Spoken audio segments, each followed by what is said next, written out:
Yeah, I can mute myself. I need to unmute myself. Yeah.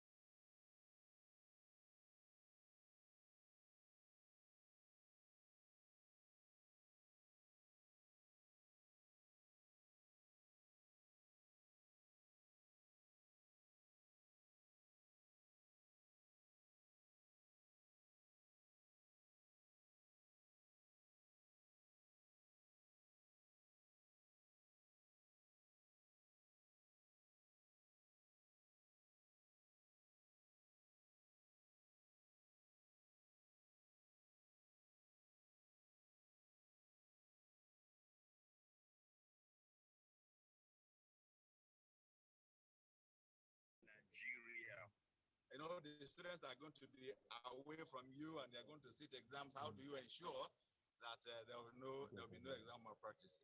The software we have chosen, Class Marker, go and check it out. It has got so many inbuilt securities. And the questions are structured in such a way that you can open it one page at a time. One page may contain only 2 questions. Now, if you are a foolish student, and you want to now look around to get people to help you. By the time they come to help you, the page has gone to the next one. So that is very. Then secondly, we have what we call invigilation. Arrival at Admiralty University of Nigeria's second matriculation ceremony. I overhead crisis by constructing this locally made hand wash that can be operated with your leg and ensuring that you wash your hands and apply soap without touching any of the device. And everyone coming into the university is expected to wash his or her hands for at least 20 seconds before gaining entry. Iken Amechi, TVC News, Asab. Nigerian Navy has blazed a new path in the country's education sector. Its tertiary Admiralty University of Nigeria, ADUN, founded by the Nigerian Navy in partnership with international educators. ADUN offers degrees in emerging fields including cybersecurity, forensic science, software engineering, as well as regular programs. Exchange programs allowing students to complete part of some degree programs at partner universities overseas. Industry skills to make its graduates globally competitive.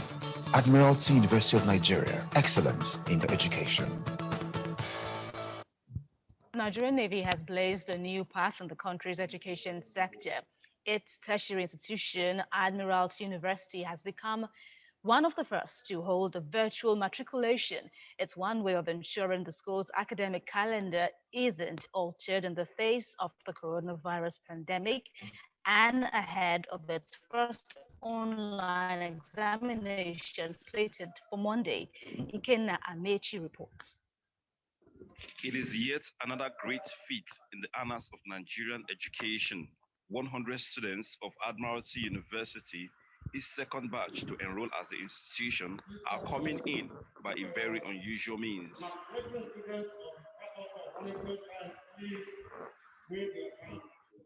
The picture was much more different a year ago when the ceremony followed lay-down ritual.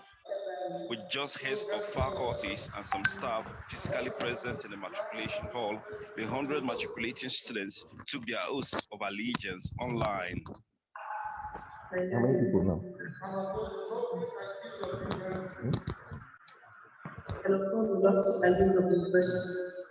We decide to do our things in this way because we made a promise to all our students that they will never spend one day longer than the day that has been set for them to graduate. Adun,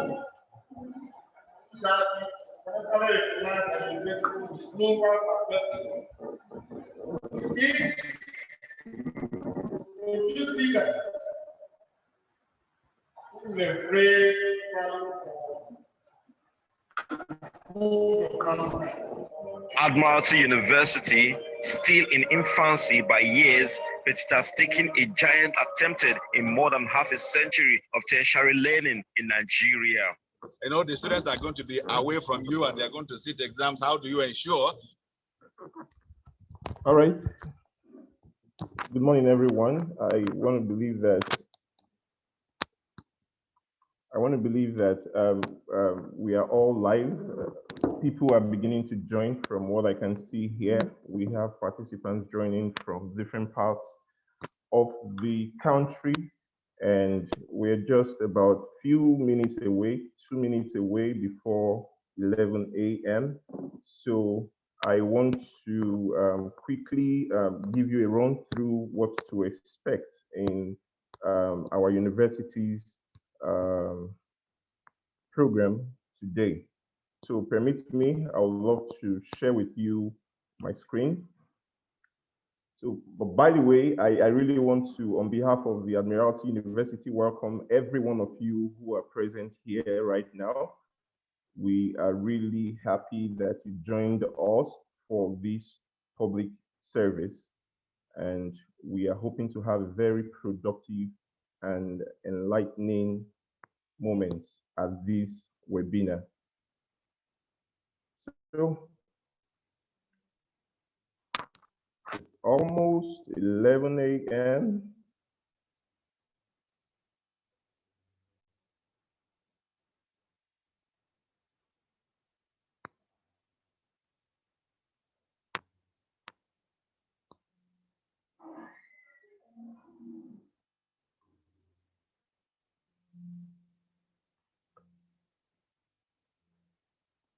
So you can see my screen.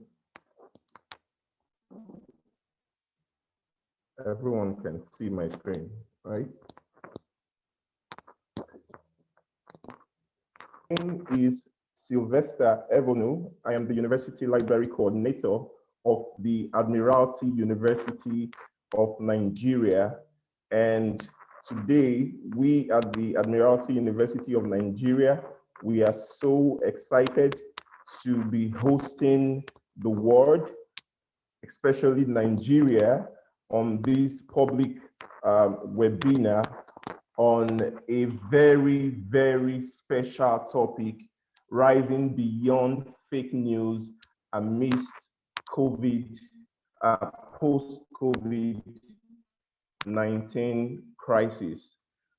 We'll all agree that during the COVID-19, there were a lot of misinformation, disinformation here and there. There were a lot of fake news, and this birthed the need for the university library to put up this program. And when we sent out this invitation, we kept getting emails and messages asking to know who we are. Many people wanted to know who our university.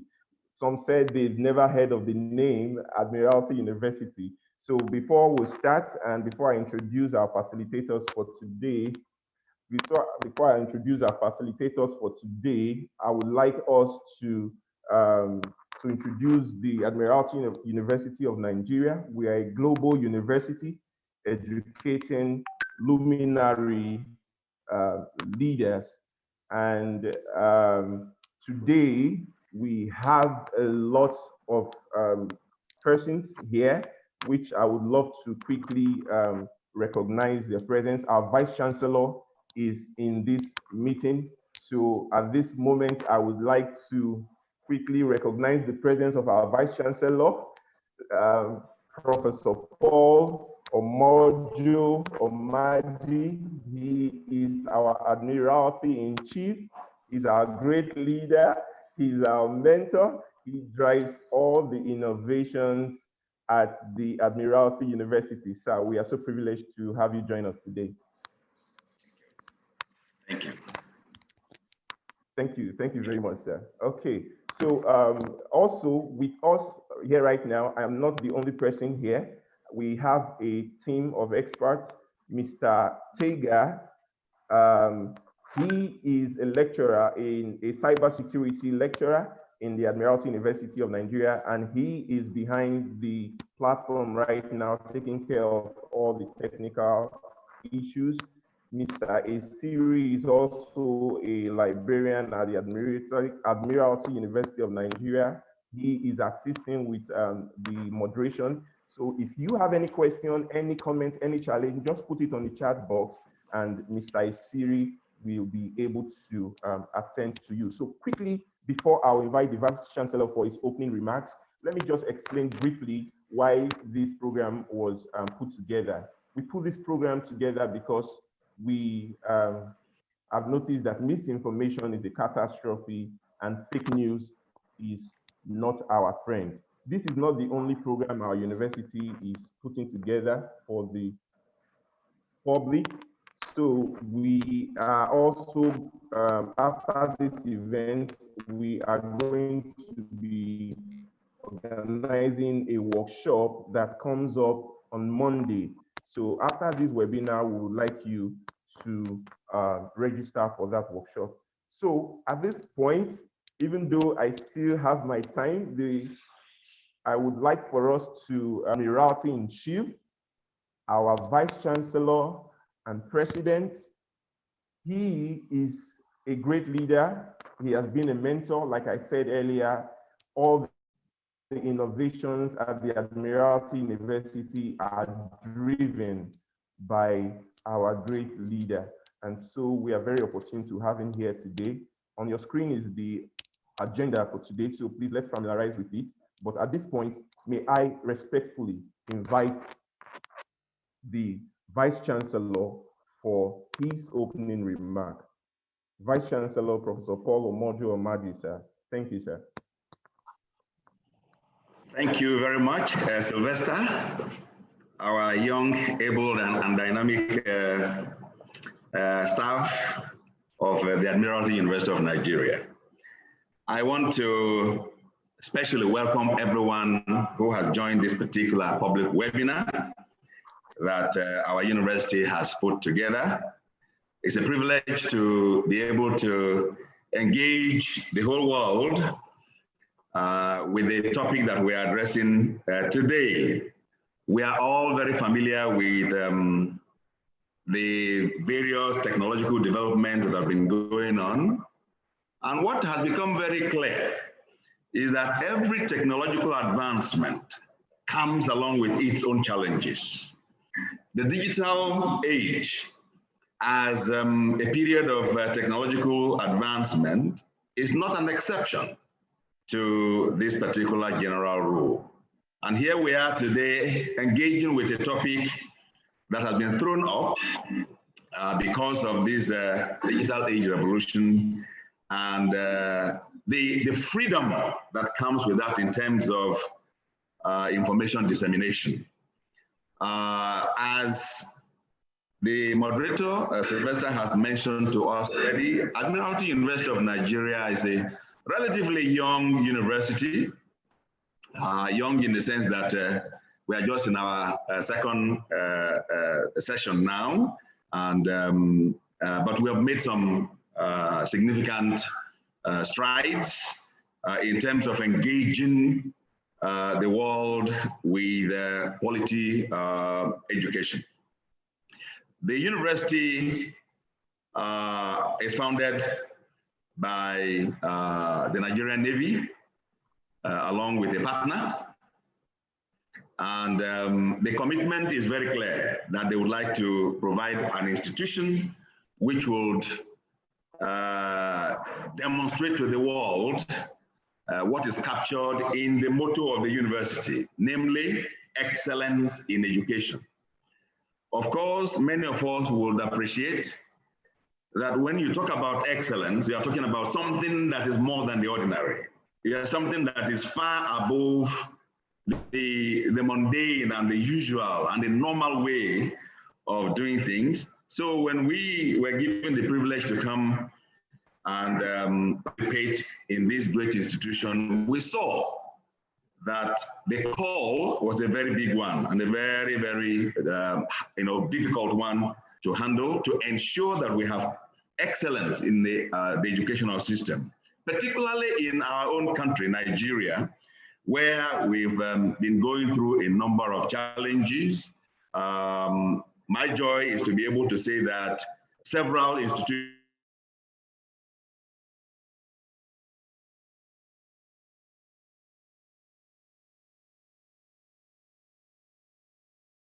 in the 70s and in the 80s. And I can tell you now that in those decades, people were coming from all over the world to get quality education from Nigeria. Along the way, some things happened and the system was heavily challenged. However, the university system has not been dropped as a failing ball by the governments at various times in Nigeria. Efforts have been made to continue to contribute to the upliftment of the university system. And in the midst of that,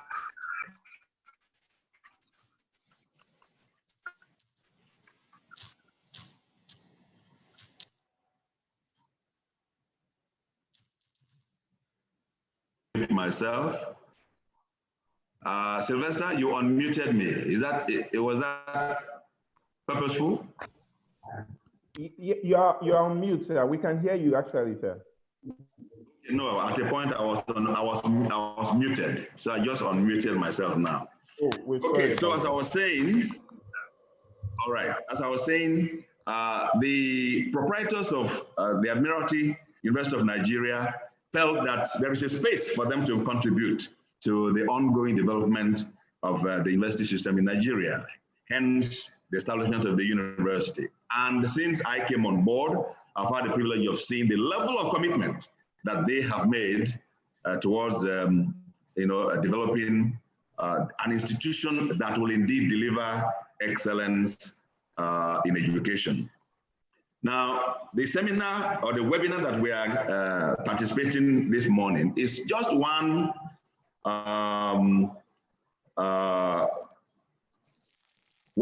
particular arrangement that this university has embarked upon to ensure that we deliver on the motto of the university. And the vision, as some of you might have already known, is so broad and it's concentrated on being not just internationally recognized, but that the products that will come out of here will be great leaders, it will be luminary leaders. And so we have captioned the picture that is driving this university now as a global university educating luminary leaders. That is GOEL as an acronym. The joy I have is that there are people within the system that are committed to this particular vision, and the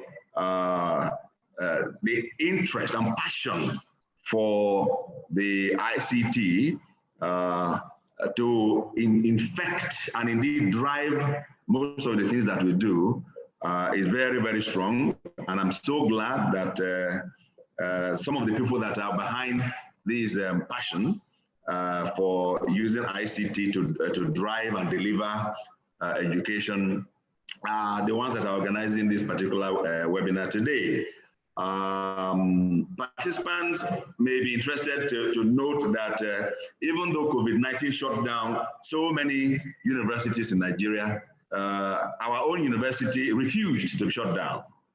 Yes, we closed the university physically in accordance with the directive of the National Universities Commission, and all our students went to their various locations and homes. Nevertheless, we continue to deliver education to them.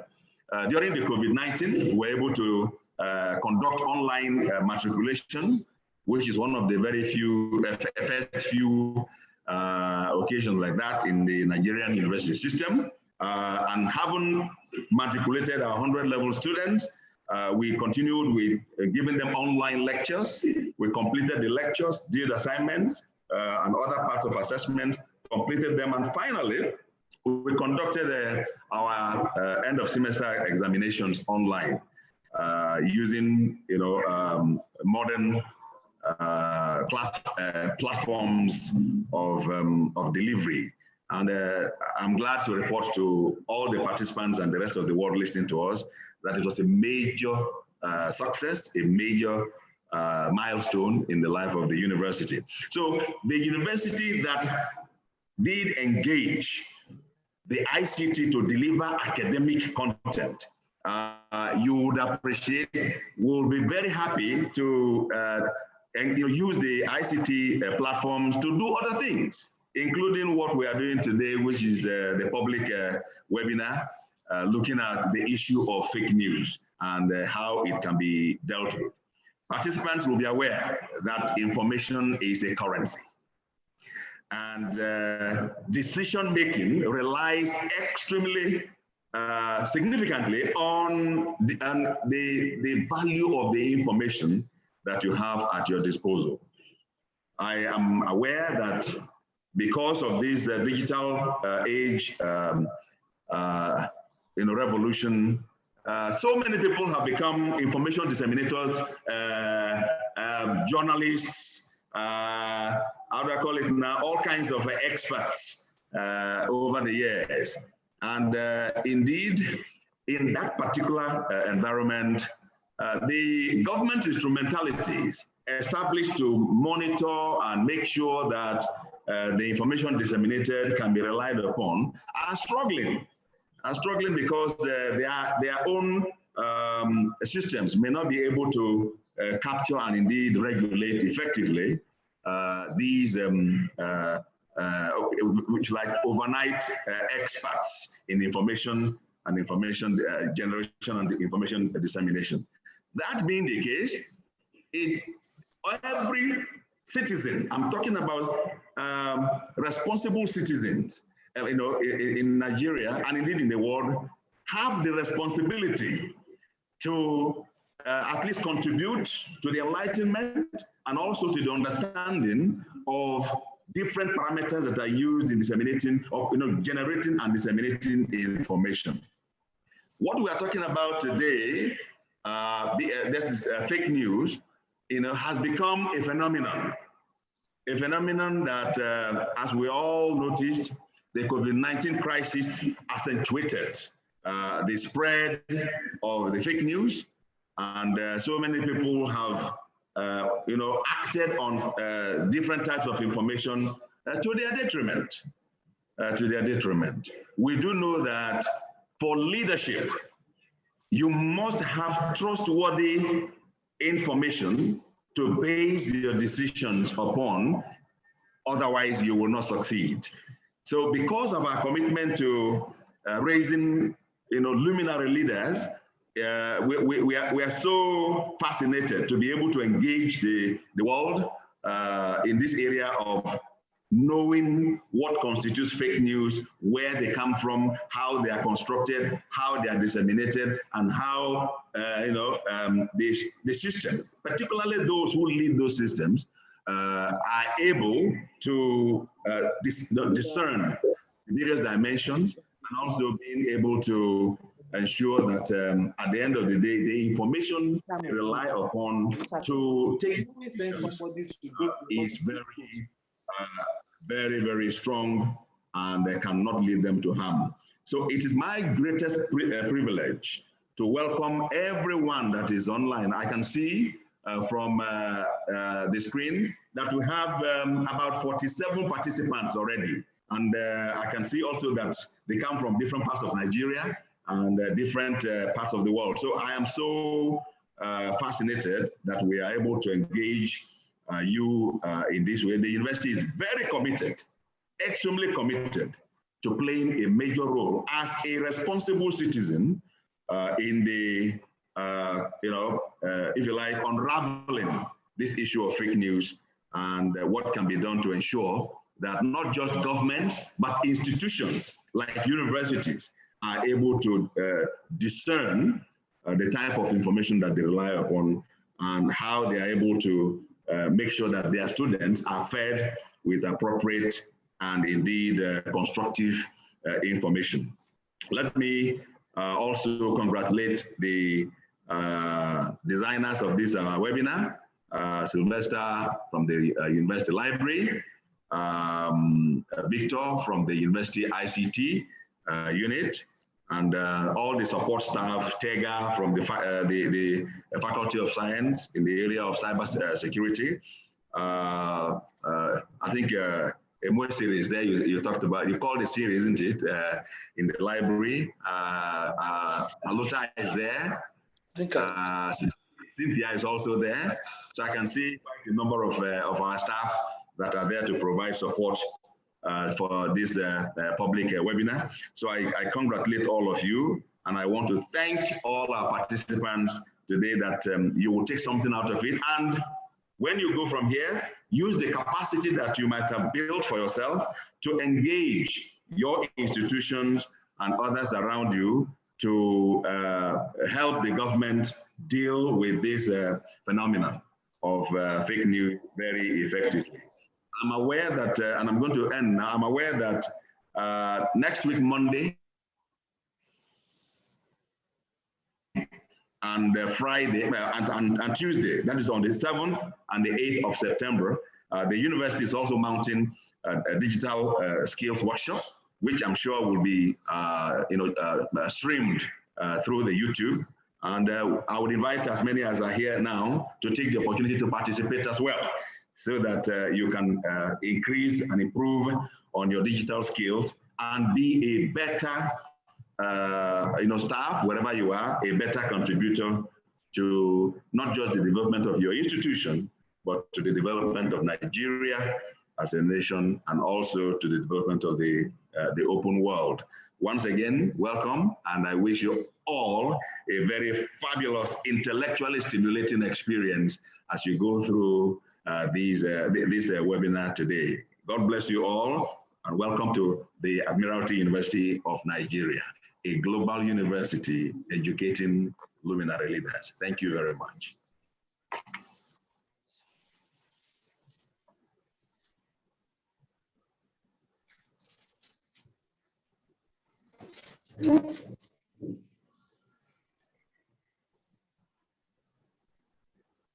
Yes, Sylvester. Thank you, sir. You?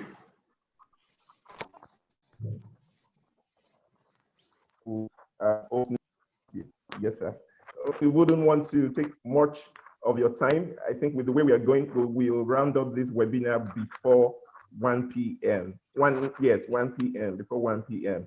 So as you can see on the agenda, I'm now going to introduce to us our facilitator, the first facilitator for today, the person of Mr. Omorodion Timothy Okongai. Please pardon me for the error in pronunciation of the name. Mr. Omorodion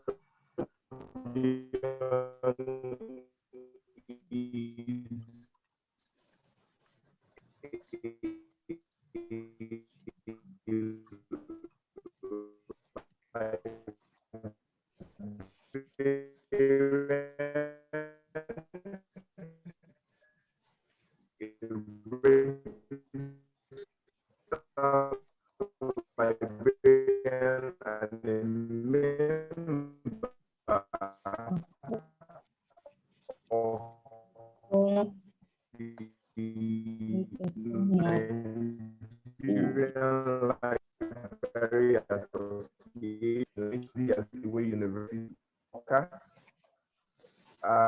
or more of your work in in Nigeria, including Westby University Library on those, but at the moment he's the head of service at somewhere at University.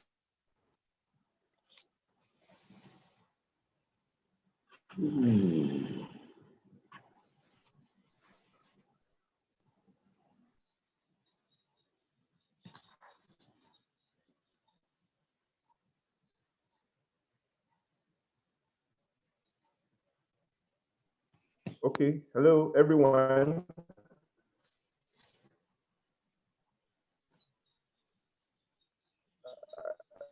Sorry about that network glitch.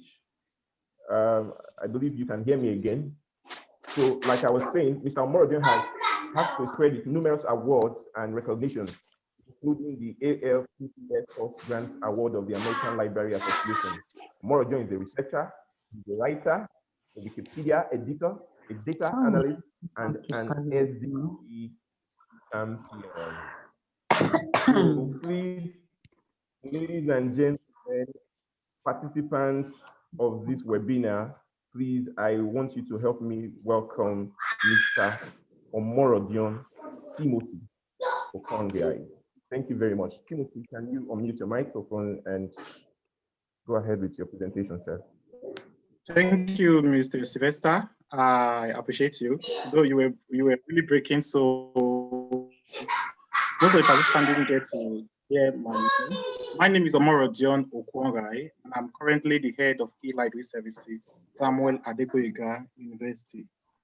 Now, I think I will just have to continue my presentation without sharing my video because it will enhance my presentation.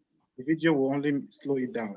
Before I start, I would like to appreciate the management of Admiralty University for putting up a powerful webinar such as this. It is quite timely and it tells much about our society today that is currently battling with information, fake news, infodemics, and all sorts of misinformation. And we have come to know that fake news has even become even more deadly or just as deadly as known viruses such as COVID-19.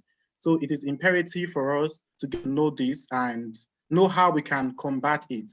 So I really appreciate the management of Admiralty University for setting this up. So without wasting much time,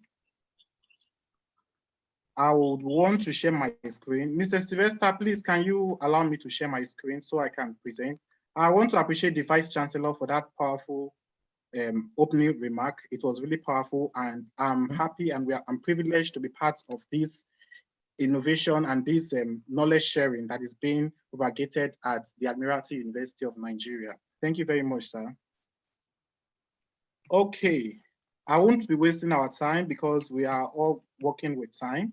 I've been told I only have 2 minutes to share. 20 minutes. Okay, I only have 20 minutes. Okay, thank you very much.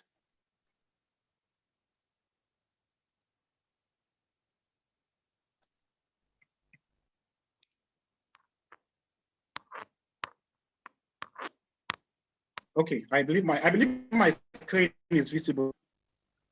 Yes, Sylvester, is my screen visible? Yes, your screen is visible. Okay, thank you very much, everybody. I've been asked to talk on the impact of fake news and misinformation in the society. And we have got by information consumers are faced with an era of information explosion. Becomes a problem for consumers to be able to differentiate the facts from the fake. And this is why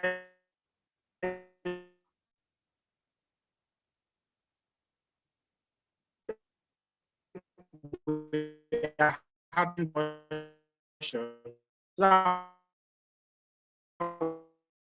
would know just how much impact fake news is going to get me information and information. Then we'll discuss the impact of fake news in society proper. Fake news, they can are first appear to be, which usually are spread on the internet or via other media and to influence political views or as a joke. Now, there have been different definitions, different explanations of what constitutes fake news, but there are important concepts that we must understand whenever we are attempting to define what is fake and what is not fake.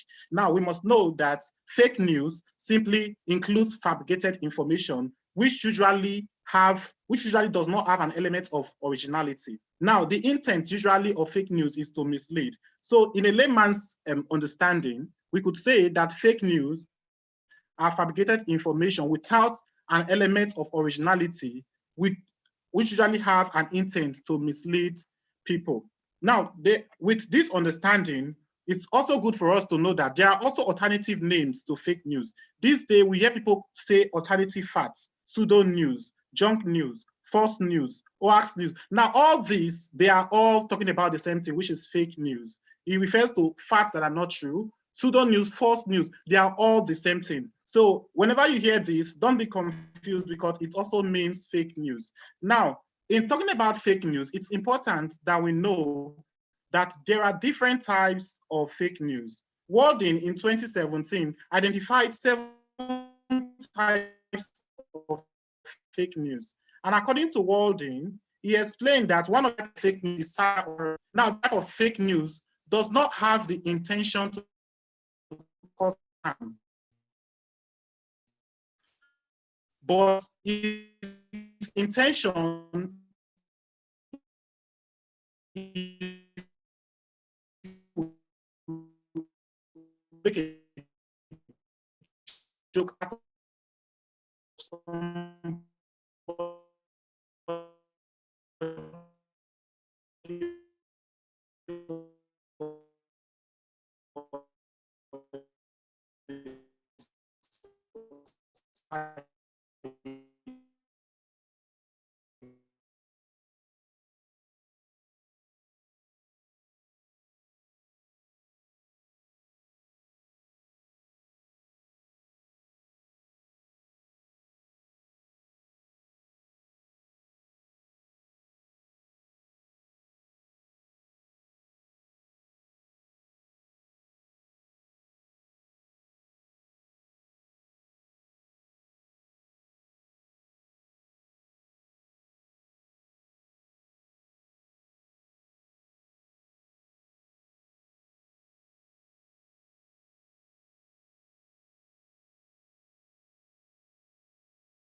Adun, we can hear you.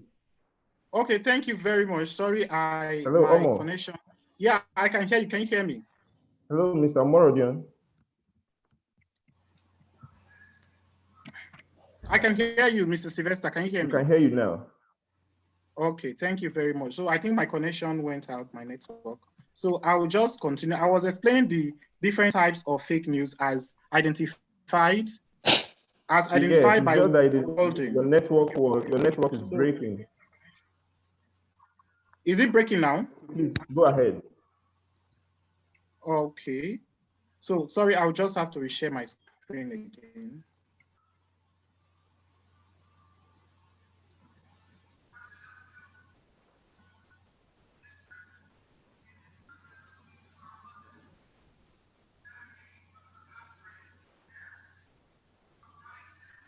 So sorry, while I reshare my screen, I'll find false connection, misleading content, false content, Hello, imposter content, and manipulated content as let me reduce my.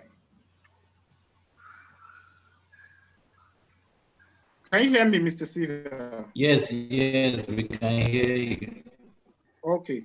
So other types of fake news, as I mentioned, include false content, manipulated content, misleading content, and what have you. Now, this is an infographics of the various types of fake news.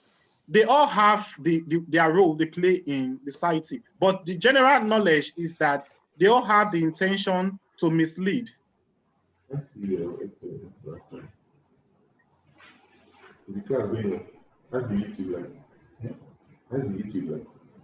Hello, Mr. Sylvester, can you hear me? I can hear you from here.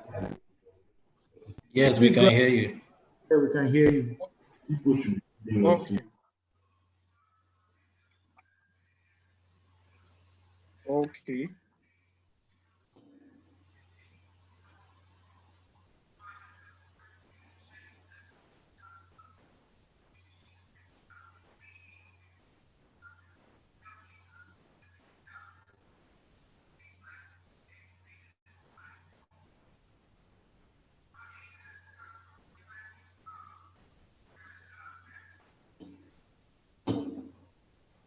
the infographics of fake news.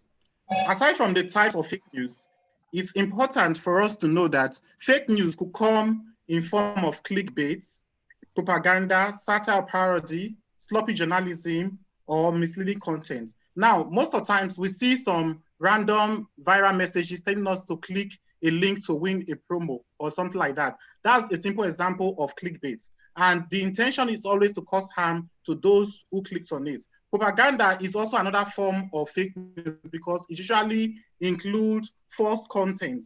The content in propaganda are usually to mislead people, and its intention is to cause harm.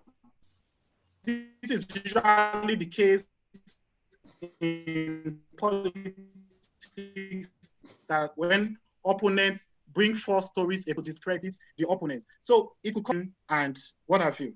But it is impossible for us to talk about fake news. It is impossible for us to talk about fake news without making a distinction of misinformation, disinformation, and malinformation. Now, misinformation simply, though we regard all misinformation to be fake news, but not all fake news are misinformation. Now, earlier in the year, when the outbreak of COVID-19 came up, there was reports that a tweet from the American president, Donald Trump, had suggested that hydroxychloroquine could be a cure for COVID-19. Now, with that information, a lot of people went and drank hydroxychloroquine. It was a form of misinformation, but the intention of that information was not to cause harm. I think my screen is not visible. Please, is my screen visible? Okay.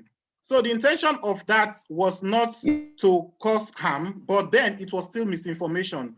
So, but this information, on the other hand, is a deliberate misinformation with an harmful intent. So that's the difference between misinformation and malinformation, and misinformation and disinformation. While malinformation is using a genuine content to cause harm to a person. An example of that could be when in Nigeria some time ago, a viral message surfaced about herdsmen killing people in the south, and they used a picture of a woman that was murdered. Now, when a reverse image search was done, it was discovered that that image that was used to spread that information was actually captured in 2011. Now, the intention of that was to cause rancor and cause pandemonium among different ethnic groups. Now, all these falls back to misinformation and fake news. Now, it is talking about fake news. It's important that we know that fake news has different impact, grievous impact on not just an individual, but also in an organization and also in a society at large. Fake news has the capability to affect the economy of a country. Yes, it is that bad. It is that bad. It has the ability to cause death when the wrong information is consumed, because people often make decisions, they plan because of the information they consume. Now, when they have the wrong information, the consequences may be adverse. Now, what you are seeing on the screen is a report by BBC earlier this year, when it was reported that in India, there was a fake news that chicken could actually make people contract, those who eat chicken have more chance of contracting coronavirus. That was the fake news that went viral all over the Indian cyberspace. And because of that news, it was reported that the sales of chicken in India at that time dropped by 80%. And what that did is that the government had to start giving out chicken free to citizens, because people were not willing to buy chicken. Nobody wanted to contract the COVID-19 virus.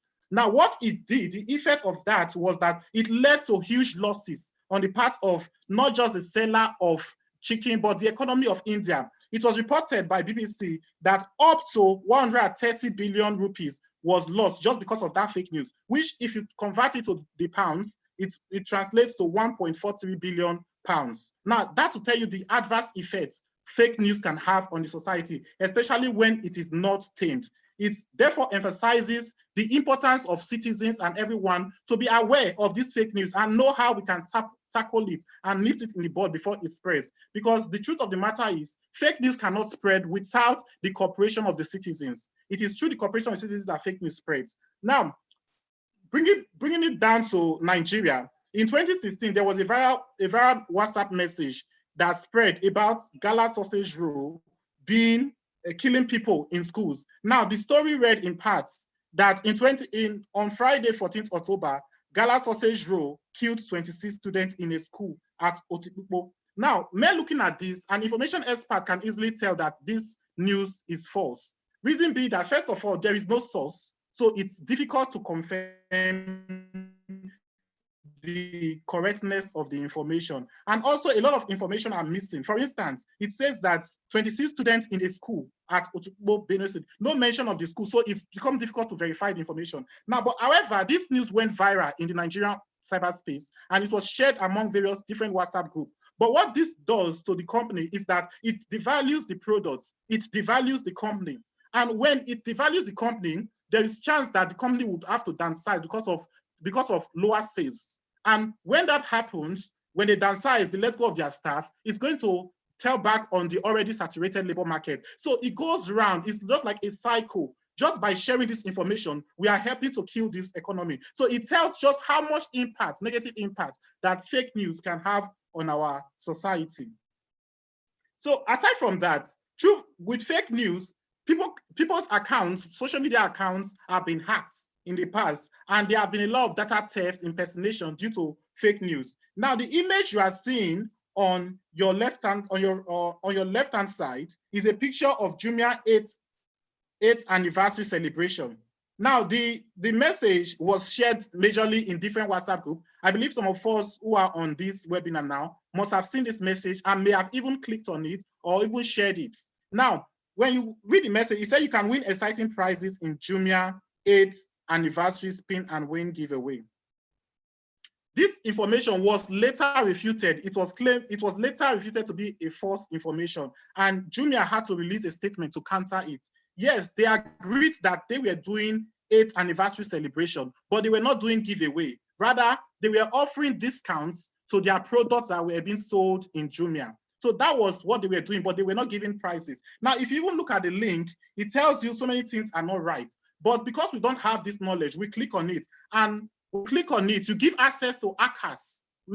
These days, a lot of social media accounts are being hacked. It's not because these persons easily give away their password. No, nowadays, hackers do not even need your password to hack your account. When they send some links that are not true, you click on it, you have given them access to your account. And when that is done, there could be loss of funds, and they could also impersonate you when they have access to your account. So so apart from the economical effect, it can also affect individuals and leads to other forms of crimes. Now, going forward, to tell you how deadly fake news could be, a lot of people have died of fake news.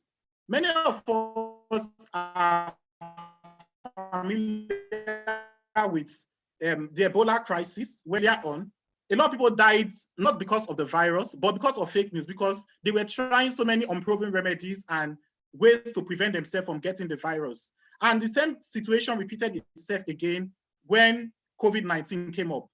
Now, immediately it was reported there was a supposed misinformation, according to CNN, of the endorsement of hydroxychloroquine by the president of the United States. CNN reported that some Nigerians had died as a result of chloroquine poisoning. Now, it tells you just how much misinformation could cause, because at that time, the information was disseminated by the president. It had not been confirmed by the World Health Organization that hydroxychloroquine is a cure. As a matter of fact, up till now, I think, there is still a contention as to whether hydroxychloroquine is a cure for COVID-19.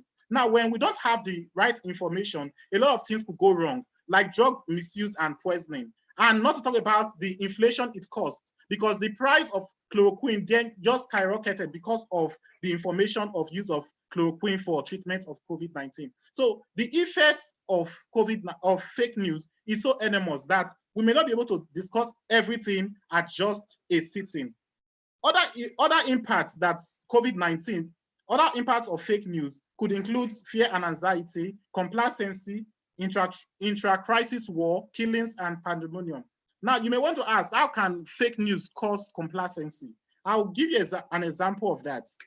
Earlier this year, when COVID-19 broke out in China and other parts of Europe and America, there were speculations and stories from different corners that COVID-19 cannot survive hot weather. And as such, people from the African region and other hot regions may be able to escape the virus. But the information didn't come out to be true because at the end of the day, there were reported cases of COVID-19 in many African countries. Now, what this did was that when those news started flying around, it caused a lot of relaxation. Governments were relaxed because if many of them, the high level preparedness were not there because there were claims that, okay, it could actually not come to Africa.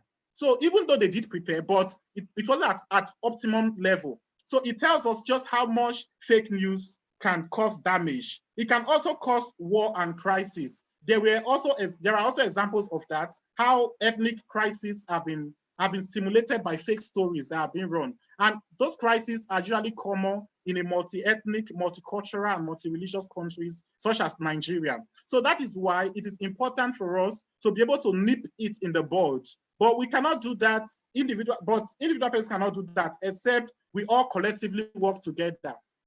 Like I said, the impacts are so numerous that we cannot exhaust it. But at least we have had an insight now that fake news has great impact, that it can wreck an economy, it can also kill people, it can lead to death, it can lead to war.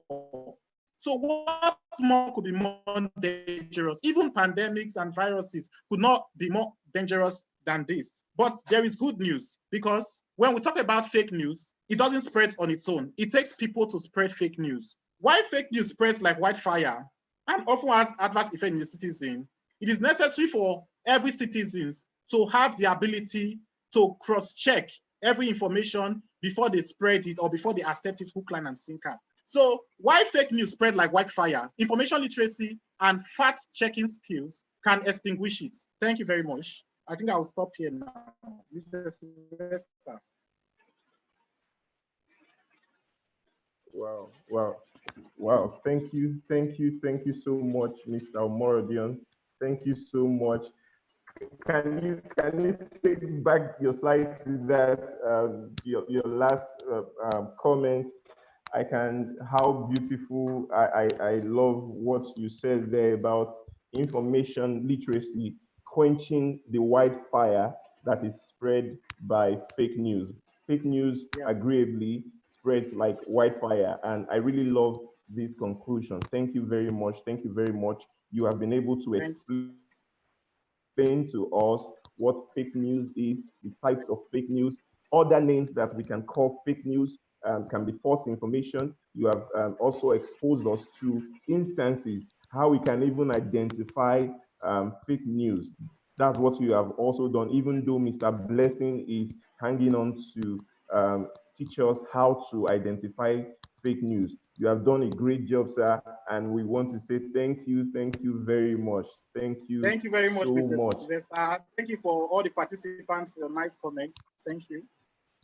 Exactly, and you can imagine we have never experienced information explosion like we currently do with the coming of digital and technology. Information is just all over the place, and it's very important that we are able to identify the fake one or the one that will mislead us. So once again, I say thank you. And if you have any question, any observation, please do well to put it in the chat section and we will take your question. Also, we are going to give opportunity for you who is participating right now to unmute your microphone and ask any question. So if you have a question to ask, please be on standby because we want to take the other speakers. Dr. Nkem is online. She is here with us. She is going to be taking us on one of the topics. So please, you really would love to hear from Dr. Nkem. She's an amazing speaker and information professional. So, but at this moment, I want to quickly welcome our next facilitator. Our next facilitator is Mr. Blessing. Mr. Blessing Amusan. Mr. Blessing Amusan. He's a lecturer in the faculty Department of Life Information Science, and He is happily married. He is a staff of the Federal Polytechnic, Ede, and he will be speaking to us today on how to check. Ladies and gentlemen, please, without further waste of time, Mr. Blessing is on and ready. I would like him to please share his screen and please go ahead with your presentation. Actually, Mr. Blessing and Musa will be doing a lot of practicals. He will be showing us how, when you see a fake information, how would you know if that information is fake? If you see any information that is not correct, he will tell us the things we need to watch out for, and he'll show us practically here today. So please help me receive Mr. Blessing Amusa. Thank you very much, Mr. Blessing. Thank you, viewers and listeners.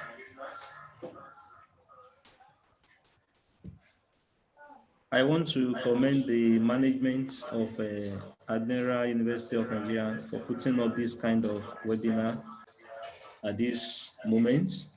And I also want to appreciate the last speaker, Mr. Omorudion. He has actually done justice to most things I will be teaching here. So I want to commend him for that very powerful background that he has given us.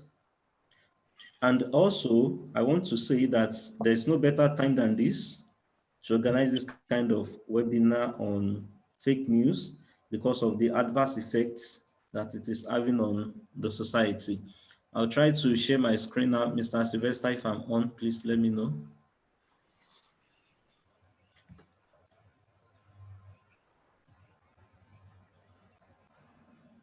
This thing has killed people.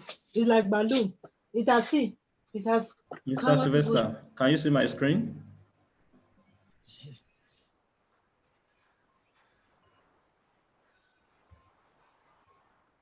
Mr. Sylvester, I can't hear you. Can you see my screen? Oh, sorry, my mic was mute. We can hear you clearly. We can see your screen. Please go ahead, sir. All right, thank you.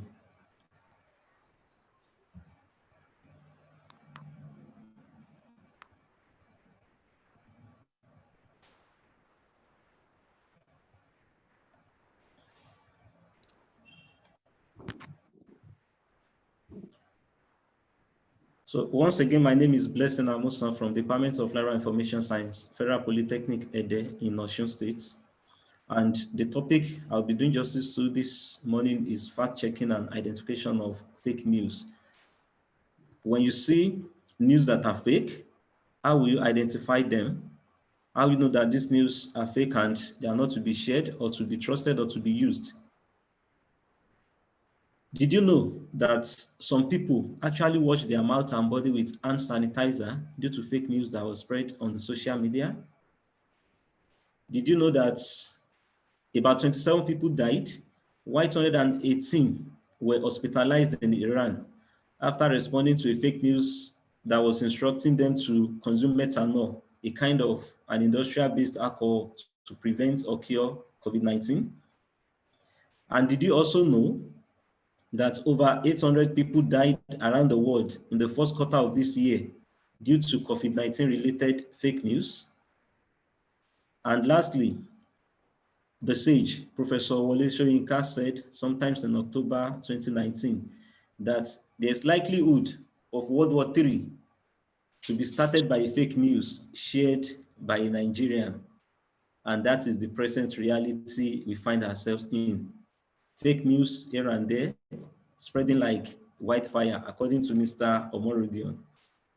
And sharing of fake news is now a major concern across the globe because the proliferation in the use of smartphones and social media and internet has greatly increased sharing of information. People can just sit down at the corners of their rooms and just create any kind of story. When you lay your hands on any picture, they can write stories around the picture to mislead people. They can bring up old pictures and write new stories just to get money or for any other whatever things they want.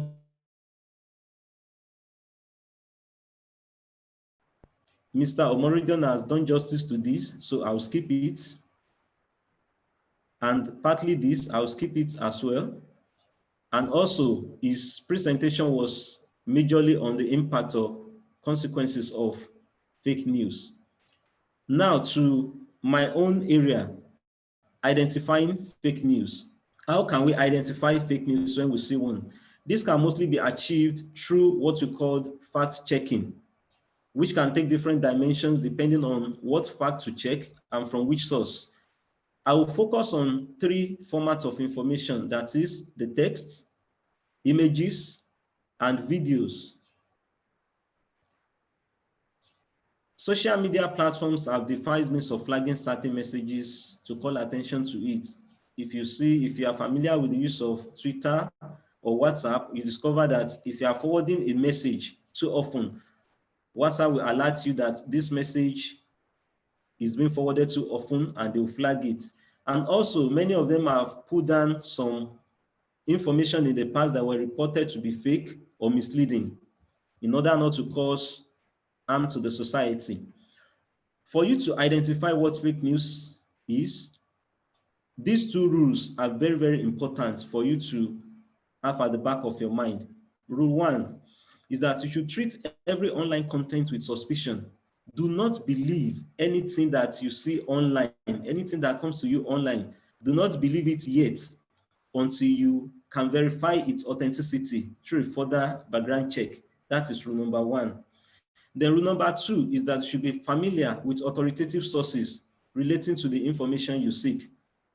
For instance, if I need any information on banking activities in Nigeria, the best source for me to check is from the Central Bank of Nigeria and not from a blog like blessingamuson.com, because I'm not an authority in banking. If you are looking for information on COVID-19, the best information source to check could be World Health Organization or Nigerian Center for Disease Control, NCDC, rather than checking for such information from a blessingamuson.com blog. Also, if you are online, if you are browsing a website, there are two types. One is secured, the other one is not secured. How will you identify a website that is secured? The address, the website address may start from HTTP or HTTPS. The one that has S at the back is mostly secured. That S means that the website is secured. So you can actually trust whatever information you are getting from that. Let's take, for instance, the image on the left side of your screen is actually the official website of World Health Organization. And you can see the S where I'm pointing my cursor to, which means the website is secured. And secondly, you can see this sign of a padlock. It's telling us that the website is secured. The second one, this one is just a blog. From the address here, you can see HTTP, there is no S there.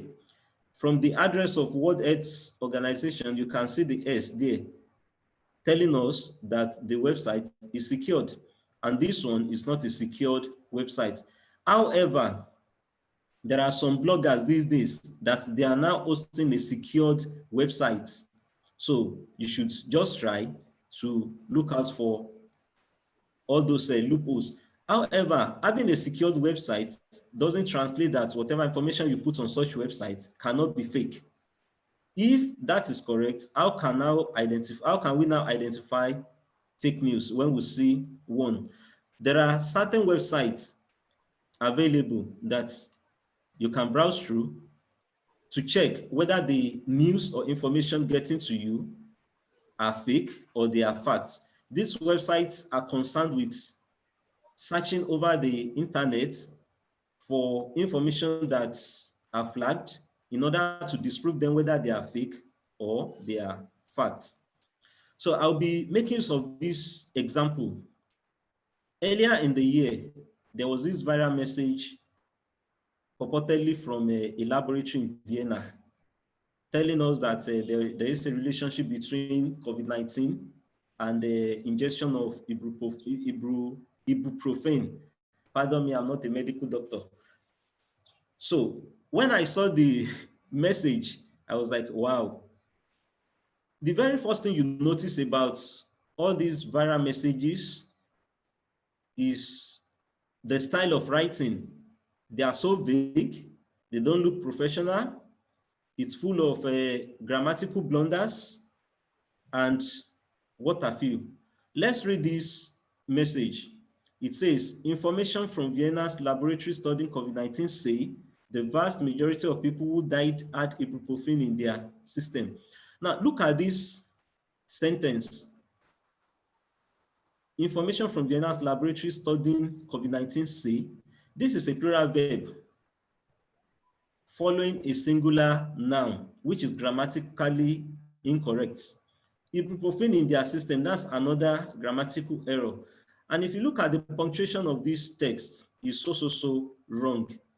Then lastly, if you look at the last part, what the message is telling us to do is to share as much as we can or copy and paste.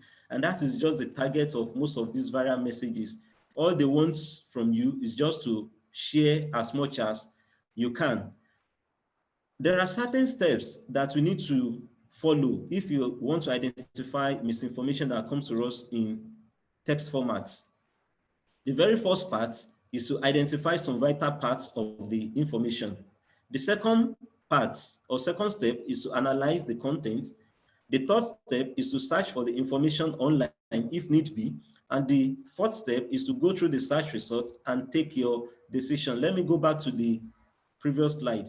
When you look at this information very well, you discover that it's telling us that information from a Vienna laboratory. The name of the laboratory is not mentioned.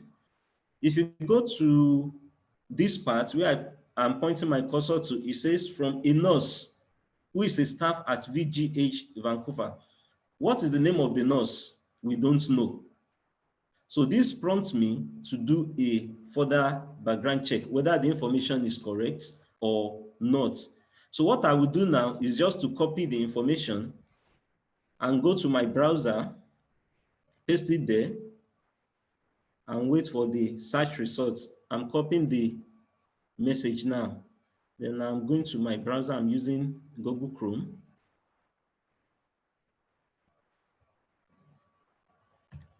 So I've pasted the copied message into my browser and press enter. Then I'll wait for the search results to come in. Then here is the search results. Let's look for this.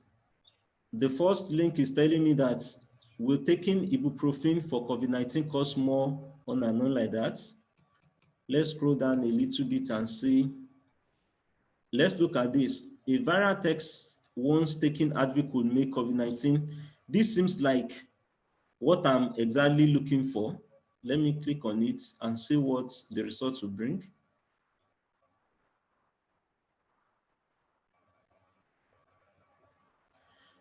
Sorry, it's taking some time to load.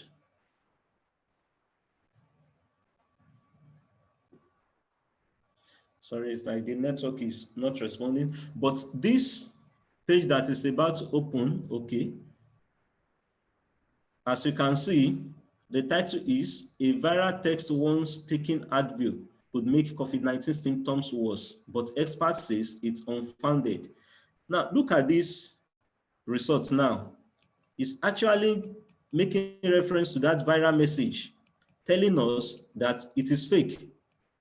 If you read the contents of this page now, it's telling us that there was a viral coronavirus rumor, which says that taking ibuprofen, which is marketed by this company, could make COVID-19 symptoms worse.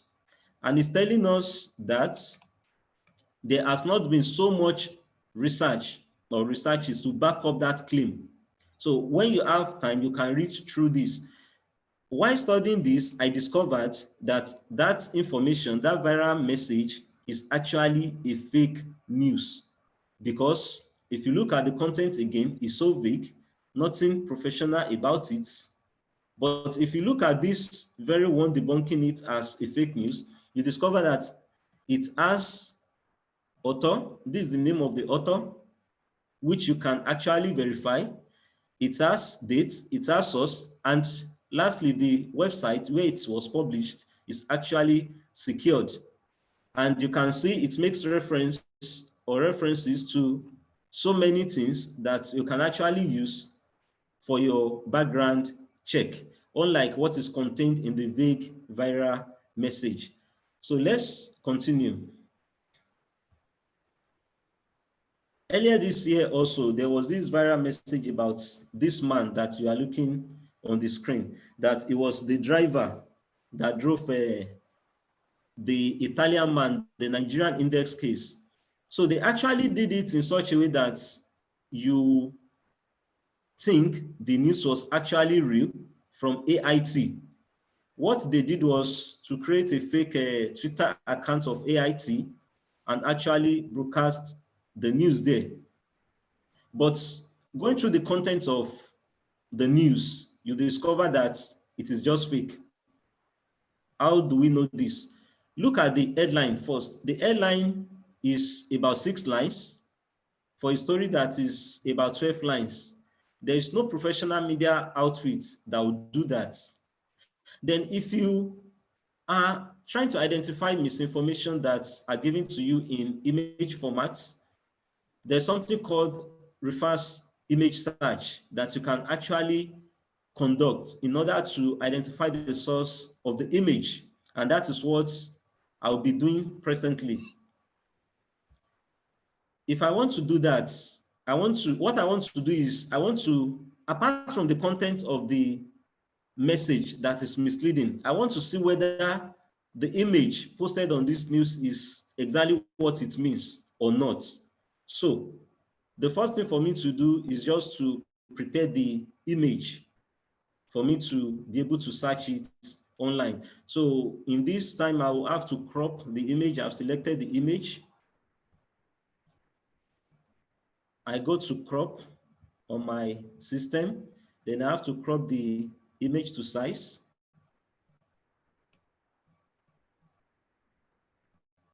That's what I've done. Then I'll save it on my system. I've saved the image before. As you can see, I saved it with taxi driver. So if you are saving again, just put the file name and click on save. That's just it. And ensure that you know the folder where you are saving it. Then you go to your browser. Make sure that you are using Google Chrome. When you open the Google Chrome, type this address, images.google.com. Then you press enter. The Google image is basically for searching for images, and it is quite different from the regular Google search that we use because of the presence of this camera icon. So what the icon is telling us that we are trying to search for an image. Click on the camera icon, then come to this place, upload an image, click on it, then go to choose file, click on it, then select the picture which you have saved before. Then upload it and wait for the search results to turn up. As you can see, the search results are on.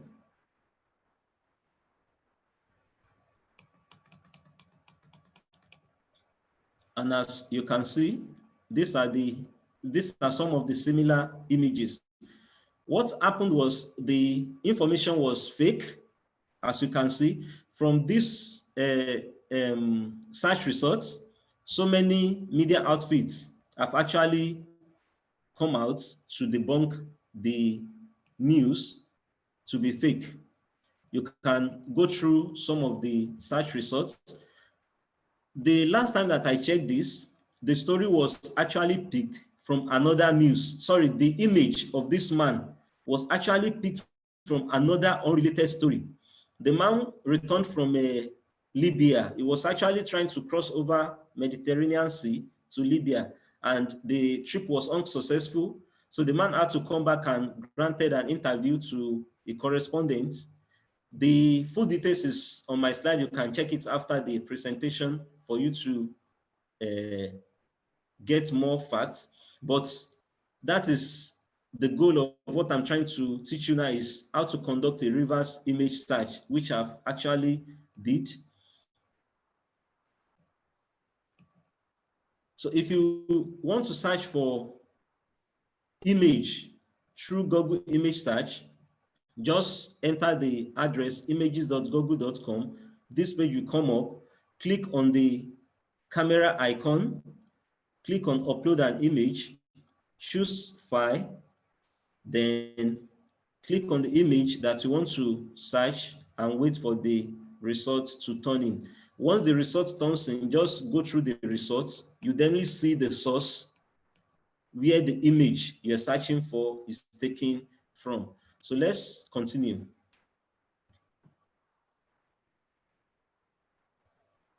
This is actually the newsfeed where the original image of that man was taken from, and the link is there on the slide, so you can check it after the presentation. There is another fake news related to image recently that EFCC discovered money from a graveyard, and this was the image that was used. If you look at the image very well, you could see two EFCC officials there in what looks like a cemetery, and there's some people whose faces are not clear. You could see them there. So when I did a background check for the story, I discovered that it was also fake. Let's go to our browser and search for EFCC. Let's search for images of EFCC. Just type EFCC into your browser.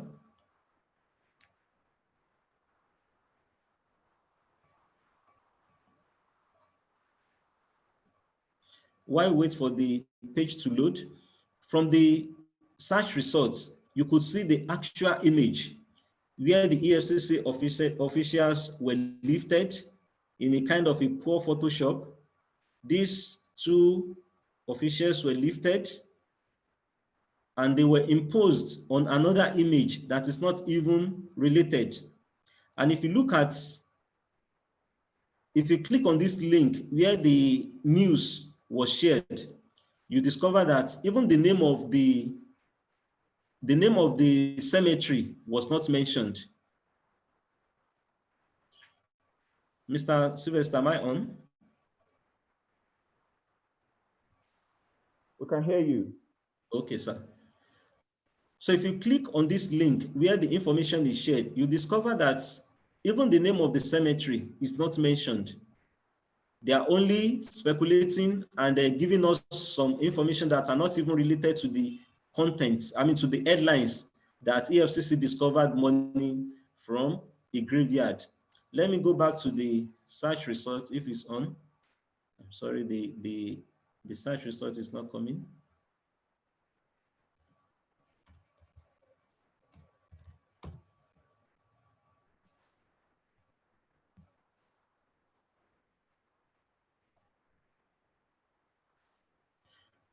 So when you search for EFCC images from Google, you can see the results.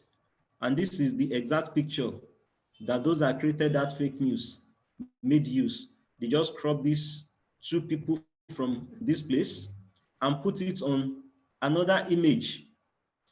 I later realized that this cemetery image was from Venezuela or one other country that is not even Nigeria. And you can see the harm and damage that they are causing to the society.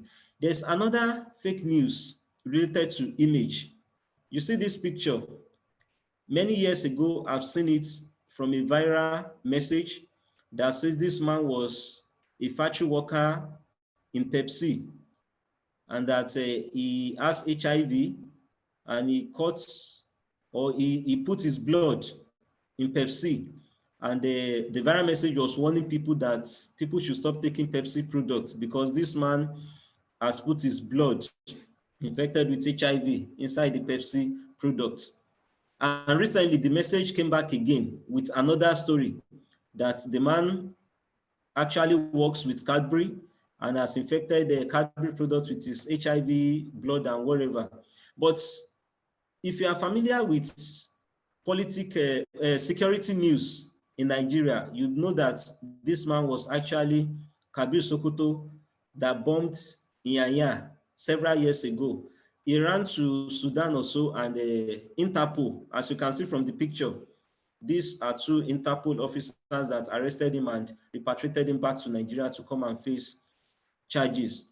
And they just dug out the picture and wrote another story just to suit their purpose. And this is what Mr. Omorudion tagged malinformation. When you pick a picture that is genuine and you now write a fake story around it, that is called malinformation. And you can actually did a reverse image search for this picture as well. What you need to do is just to crop the image, like I told you, like this. Then you open your Google Chrome browser, you enter images.google.com, upload the image, and you get some of the places where the images have been used in previous news bulletins. I will try to round off now, but let's look at this last image. A day before Oju's Okalu judgment, there was this viral message with this image that he went to beg the late Abba Kyari to influence the judgment so that he won't be imprisoned. Whereas this picture was taken from their home in December 2019 when they were given Holy Communion by their priest. The Twitter handle that shared the fake news, the news has been removed from the Twitter handle that shared it, and so many online sources has come to debunk the news to be fake. Now let's quickly watch this video.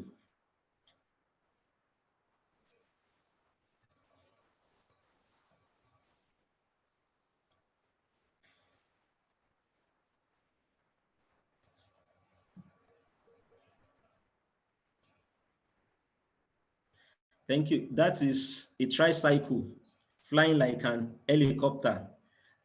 Is that real or fake? Is that a real video or fake? When you see such video or such videos, what you need to do is just to watch them a couple of times, take notes of names or locations or any other thing that can aid with your decision. Is the audio in the video an auto voice or the original? Then is the video original or a computer generated images? Then is there any other clue that can assist you? If you watch that video again, then you can actually decide whether it was fake or original. In conclusion, fake and misleading news is now part of our daily lives and will need to continue to grow into the future. And because of the negative consequences, we need to act fast. We need to act fast in order to stop it. I will leave you with these infographics for you to spot fake news. Thank you for your attention. Thank you.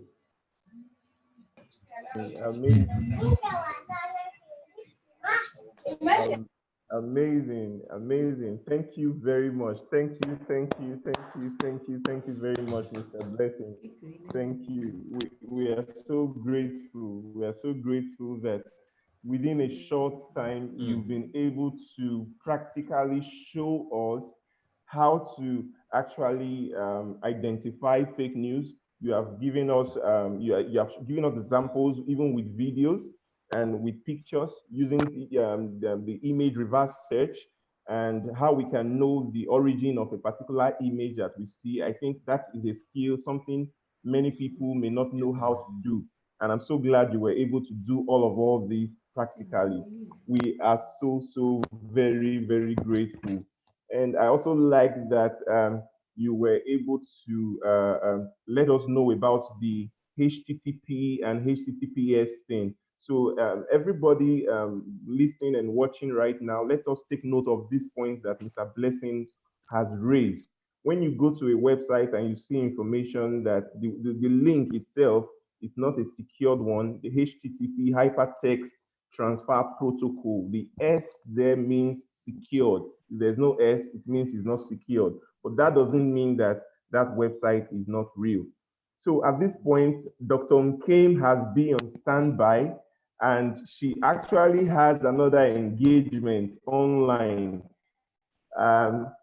She has been a very great mentor to many Liberians in Nigeria, and she is currently the Director, Human Capacity Development and Training, African Library and Information Association and Institutions, which we call AFLIA. But before I go further to introduce her, I want to let everyone know that we are receiving your questions. Mr. Blessing, can you please stop sharing your screen now? Okay. Or is this Dr. Nkem's screen? Okay, yes, yeah. Dr. Nkem is now ready, yes.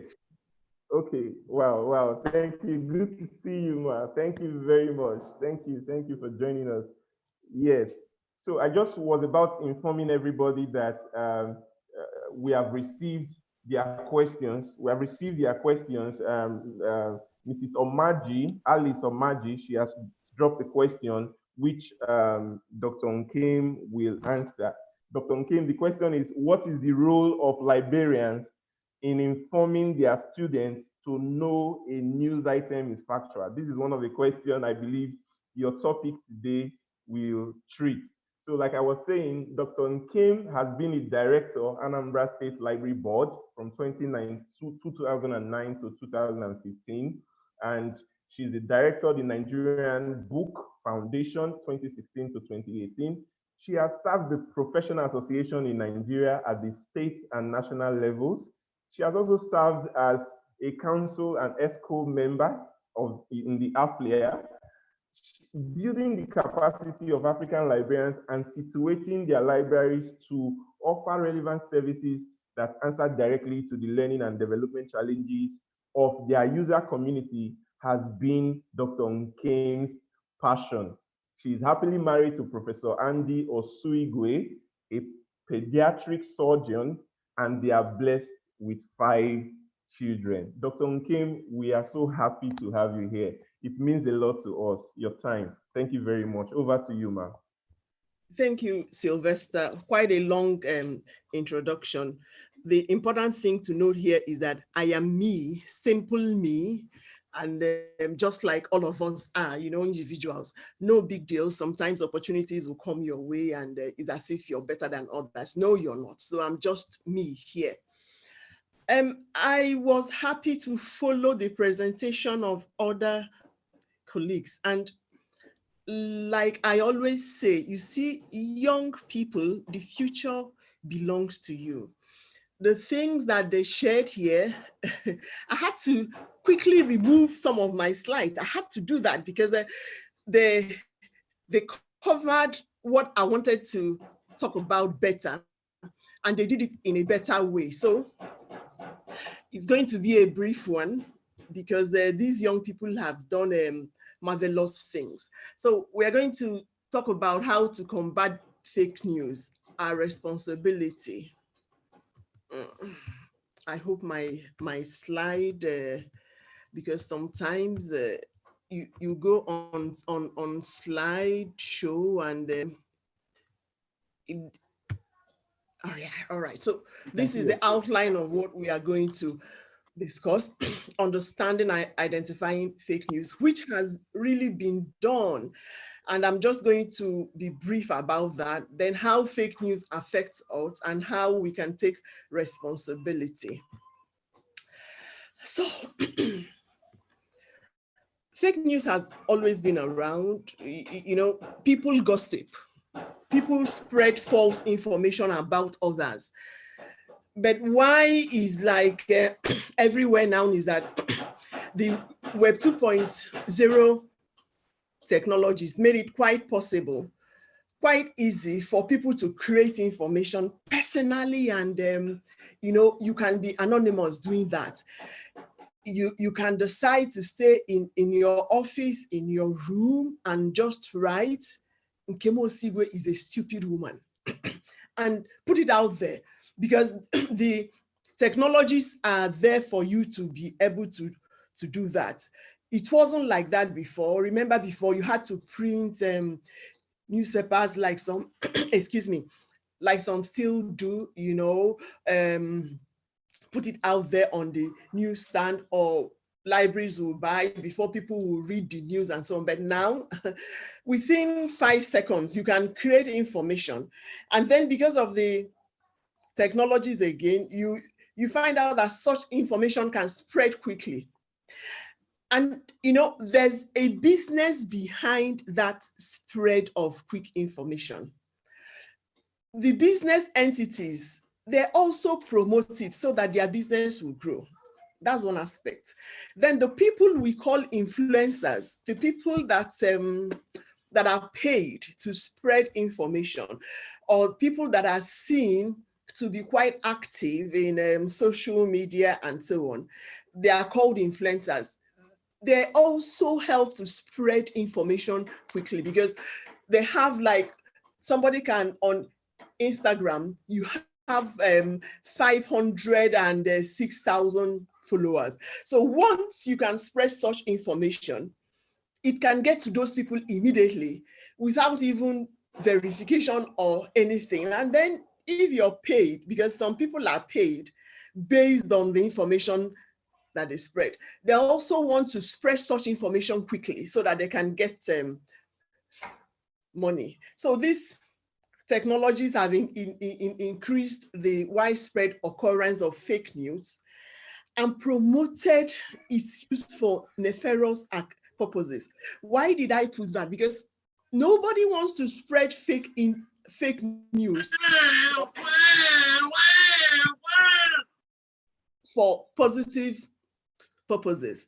Anybody that does that, you're making money from it, or you have plans to make money from it, or you're promoting a business concern. Like the last speaker that talked about ibuprofen.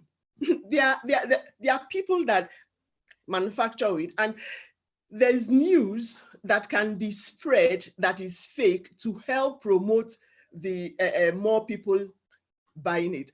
Or fake news can also be spread about it to demarket that brand. So, fake news, like I said, just understand. Then I went on to say, what is fake news?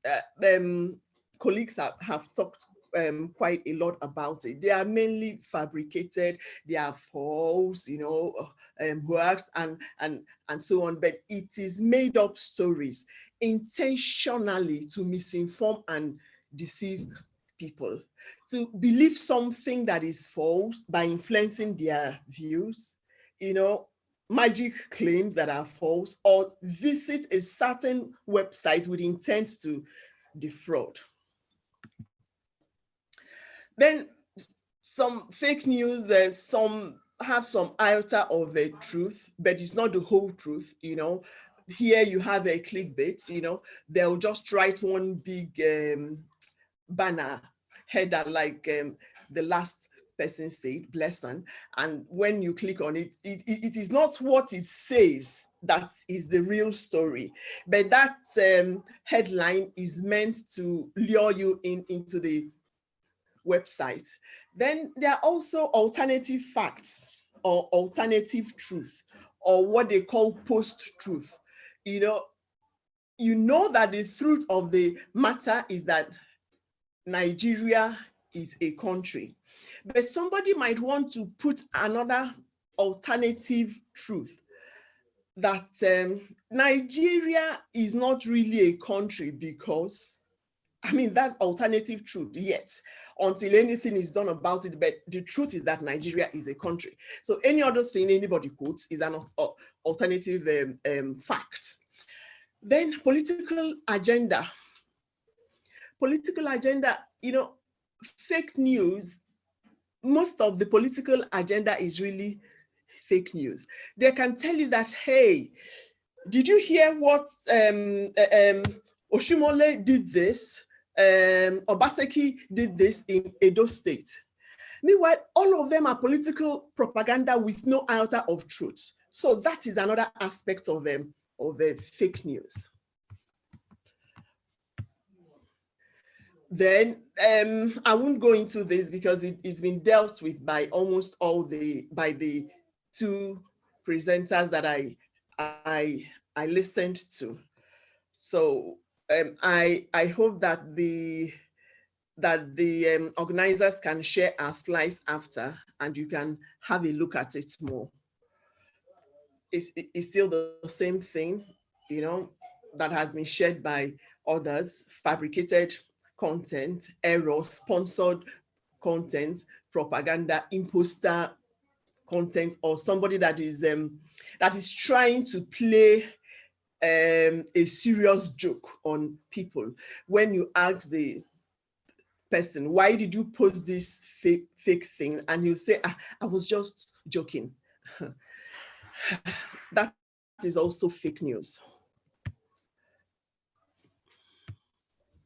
So why do we discuss fake news? Number one, you see, information shapes our worldviews. And that is why librarians are really critical in this fight against fake news, because what you know is what will help you to form your perception about everything. And the truth that we subscribe to as an individual is born out of the information that you have. If you don't have the right information, let's say I've had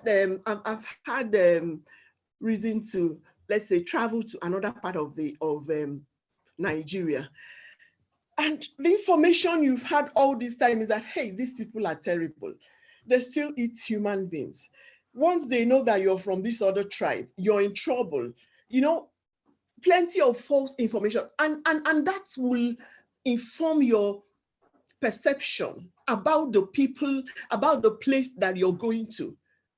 And that can color your relationships, color your views about the people, color your engagements that you plan to, or things you plan to do there, because that fear has been planted into your mind because of the truth that you, in quotes, that you got to know about those people. Then again, it is important that we talk about it because individuals, organizations, governments all base their decisions on the available information about issues, about people, about everything. Let us say that you're named for a position, or that you're being considered for a position somewhere, and there's fake information about you online, and the government gets it. What do you think will happen? Meanwhile, it is all fake. So that is the reason why we need to talk about this more and more. Then again, this one in particular, look at that image there, manipulating people. It's just a single hand there that types something, obviously, and everybody online is reading and being manipulated. See, not everyone has good intentions in the world, accepted. People try to socially engineer others just to gain one or two things. Let us say now that in the era of politics, somebody will want a candidate to be voted for, or to justify rigging when it's done. And they'll tell you, oh, do you know that the Pope has endorsed this person? Oh, do you know that this Imam has endorsed this person? All geared towards, how do I put it now, towards playing with us emotionally through false, fake information, fake news. Because once that is done, it can determine the outcome of that election. Once that is done, you find out that people will now go out of their way to say, yes, this is what happened. Meanwhile, it is all fake. I don't know if we are getting the information that I'm passing on here. Then again, you find out that a country like ours, there are ethnic tensions. You know, there are small things will happen or flare up, and a tribe is blamed for it. Why? Because fake news has been spread about that tribe. That is manipulating how we feel about ourselves. And I can assure you that most times it is done intentionally. Intentionally by the political class to make sure that they achieve their own aims, which we don't even know about, which you're not even aware about, but they have their own agenda. So, you know, when fake news is spread about a particular group of people, a class of people, a tribe, an ethnic group, check why it is being done. There is manipulation going on for purposes that you and we are not sure about. Then there are fake generalizations. You see, every librarian knows this. Meanwhile, you know that not all of us know that. You see, doctors, they somehow that they do their things. Once you don't pay, they won't treat you. That is a generalization that may likely not be true.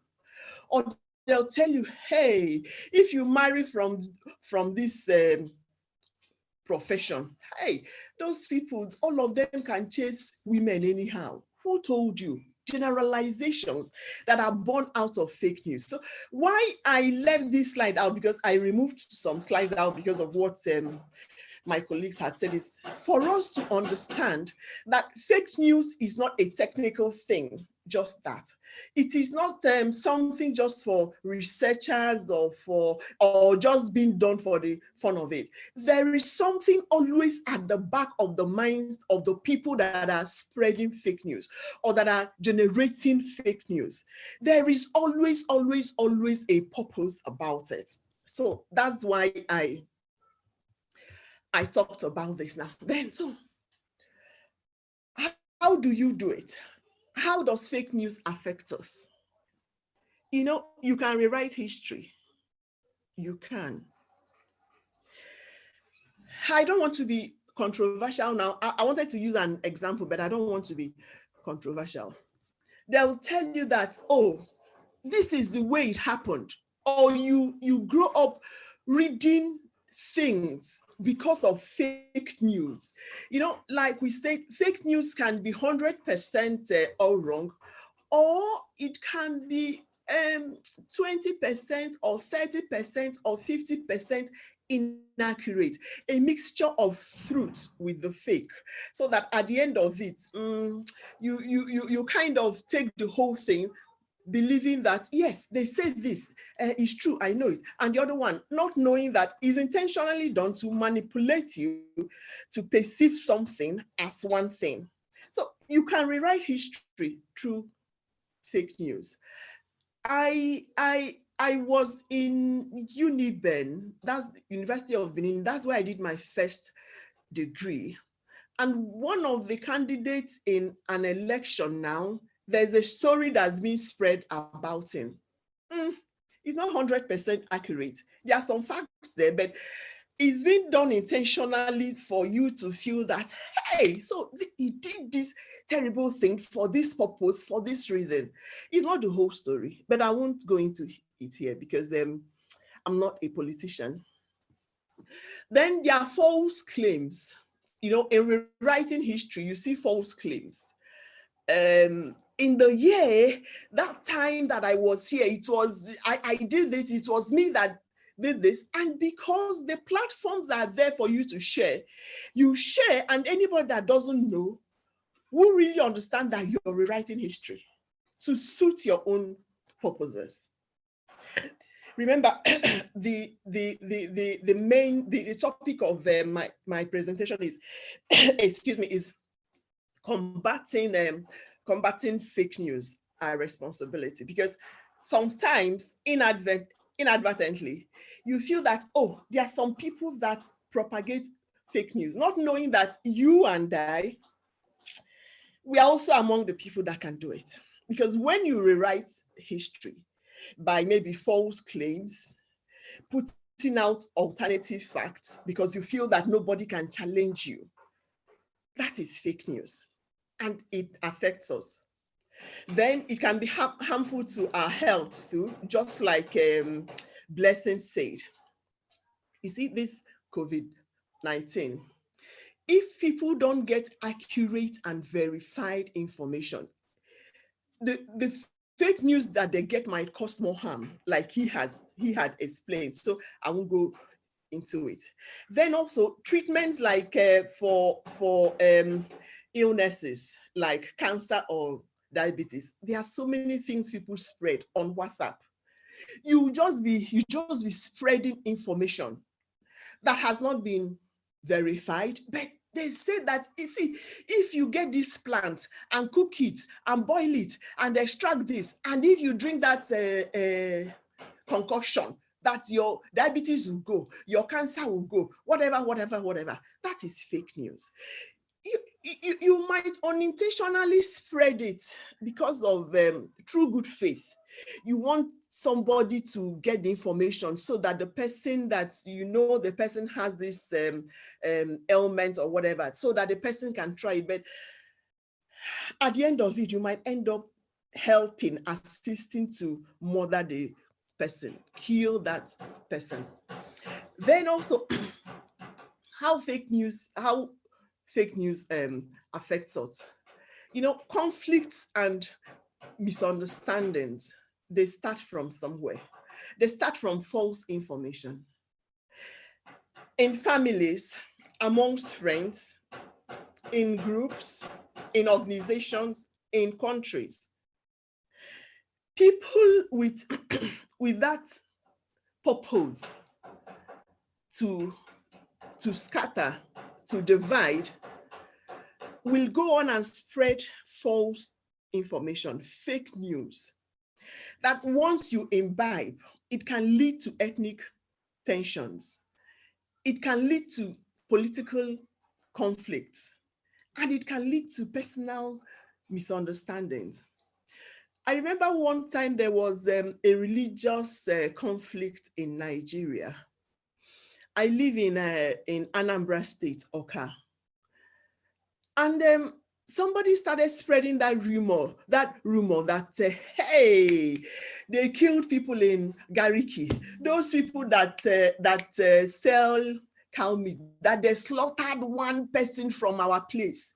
And the news was sweet to the ears of people that wanted to do something. And again, the people that generated that news wanted the news to inflame people so that they can go and do one thing or the other. I know what it took before tension was doused, but it was all fake news. Fake news that was just done by somebody with a phone, keypad, typing something. Then again, it can lead to fear, bullying online, and then financial fraud. Some people can spread fake news for financial fraud. And they tell you, see, this investment, if you go to this website, register, just give them 10,000. Within 5 days, they'll give you 100,000. That is spreading fake news with intent to defraud. So how do we take responsibility? Please don't click. Like my colleagues had said, once you see websites that are shady or that has beautiful headlines, but you see that it's not a safe source, it's not a safe place, please don't click. Don't share if you can't verify. Don't share.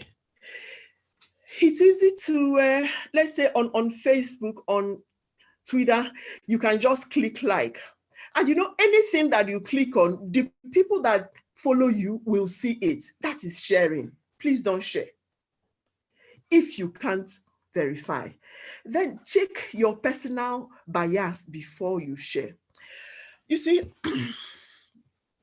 somebody, maybe because you don't like somebody and you see fake news about the person, you know, you might just say, hey, they don't get time. Yes, I knew. Meanwhile, you won't check, you won't verify, and you share. That is done because of the personal, your prejudice against that person. So always check the way you feel about an issue, about a person, before you share. Then when you see fake news, you can counteract with the real facts. For me, sometimes it's difficult, especially if it will play into the hands of political personalities. You know, because you might want to share something or counteract something out of the goodness of your heart, but then you might be playing into the hands of the other people too. So you just have to be careful as you counteract fake news with the real fact, except you can do it professionally as a librarian, you know, with news to back up, not your personal views. Like the issue I talked about now. If I see newspaper curtains, you know, then there was no internet when I was in University of Benin. But if I see newspaper curtains that tell the real story, I can share it so that people will see, oh, this is what these people say then, this is the truth. But personally, I cannot share it as a person. Then please don't base your opinions and reactions to issues because of information provided through fake news. Once you see information or news that you know in your heart, or that you have used the processes shared by my colleagues, and you see that it is fake, please don't base your opinions and your reactions on that issue, on those issues, based on the information you go through fake news. Then educate others. Let others know that it's not everything you read online that is true. I don't blame the person. I don't blame Blessing for saying be suspicious of everything that you read online. That might be taking it a little bit too far, because everything is now done through online platforms. So if you don't accept some, or if you don't have a free mind to look at something objectively and now know whether it's true or fake, you might find it hard to move along. So you need to educate others that, see, information is out there, but please try to verify before you accept or share. Then ask a librarian. I'm not objective about this. I'm subjective because I'm a librarian. Librarians have that skills, knowledge to put you through on the sites that are fake, journals that are fake, information that is fake, and information that is out there that is mixed, that is a mixture of the true and real facts.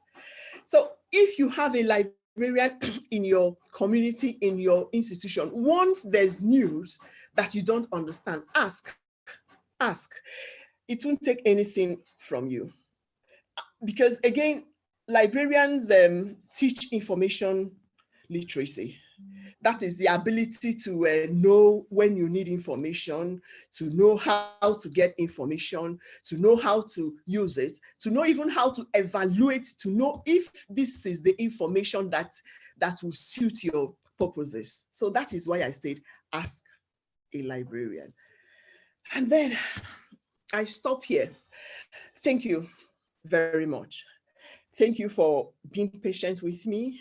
Thank you for inviting me to join my young colleagues. And thank you for listening to me. Thank you.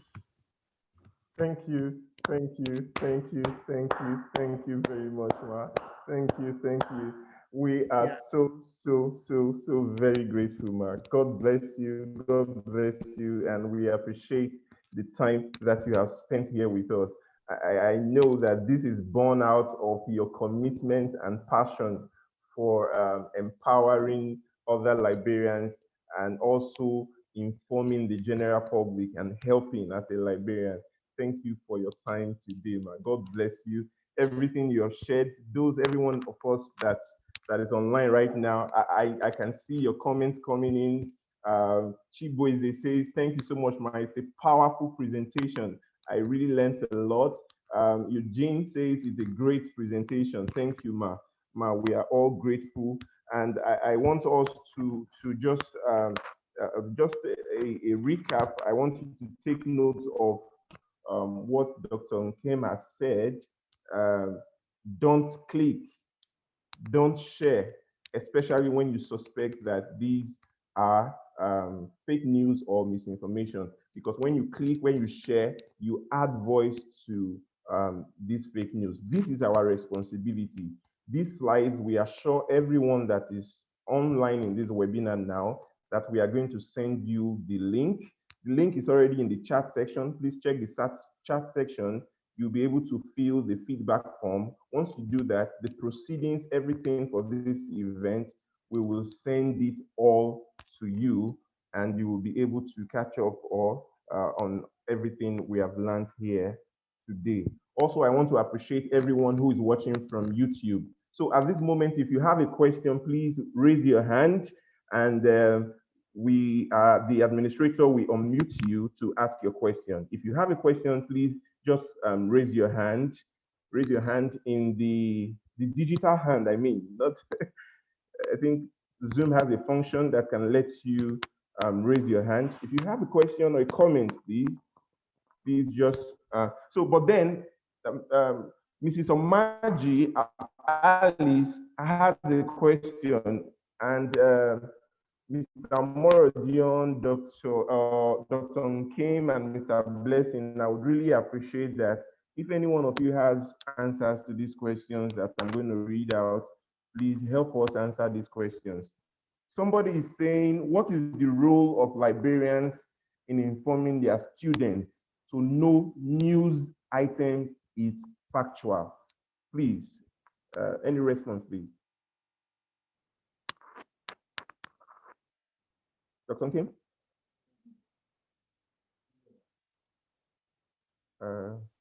Hello, I didn't hear it.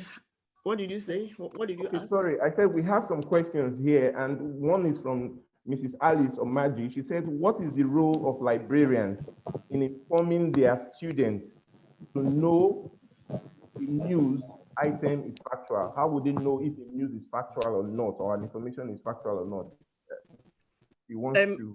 Like Blessing talked about, Blessing had told us how to go through websites. You know, librarians can teach students that, how to check images. Librarians can teach their students that as part of information literacy or even use of library. You know, there's something, let me add something that I saw Florence Amakanwofo asked here.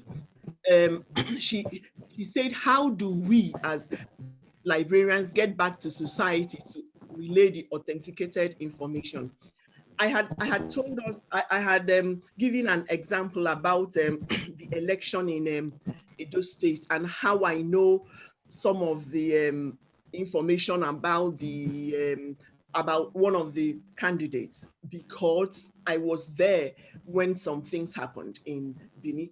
Now, as an individual, I wouldn't want to get into that argument with politicians, for goodness sake. It's risky. But as a librarian, what I can do is to seek out information resources that tell the story as I know it to be true because I was in University of Benin then. When I get that, then I can share as a librarian, as a professional information worker, not as somebody personally known to this candidate or not. So librarians can help their students understand that. Whatever you're doing, to be on the safe side, make sure that you don't put on your personal cloak as a person, but as a professional online, it helps. And that is why when anybody goes through my Facebook account or Twitter account or anything, I try to portray librarians, and the things that pertain to this profession. It is safer in the long run because the more you remove your personal identity and go as yourself. That is why on Twitter I answer librarian and Kem, because once you go as your person, as who you are personally, you might fall into arguments that along the way might hurt you emotionally or might wound you professionally, in quote. And then again, I know that when you go for certain interviews, oh no. I didn't know I was muted and I've been talking and talking and talking. Oh, we can hear you. I can actually hear you. All right. So I'm hearing you.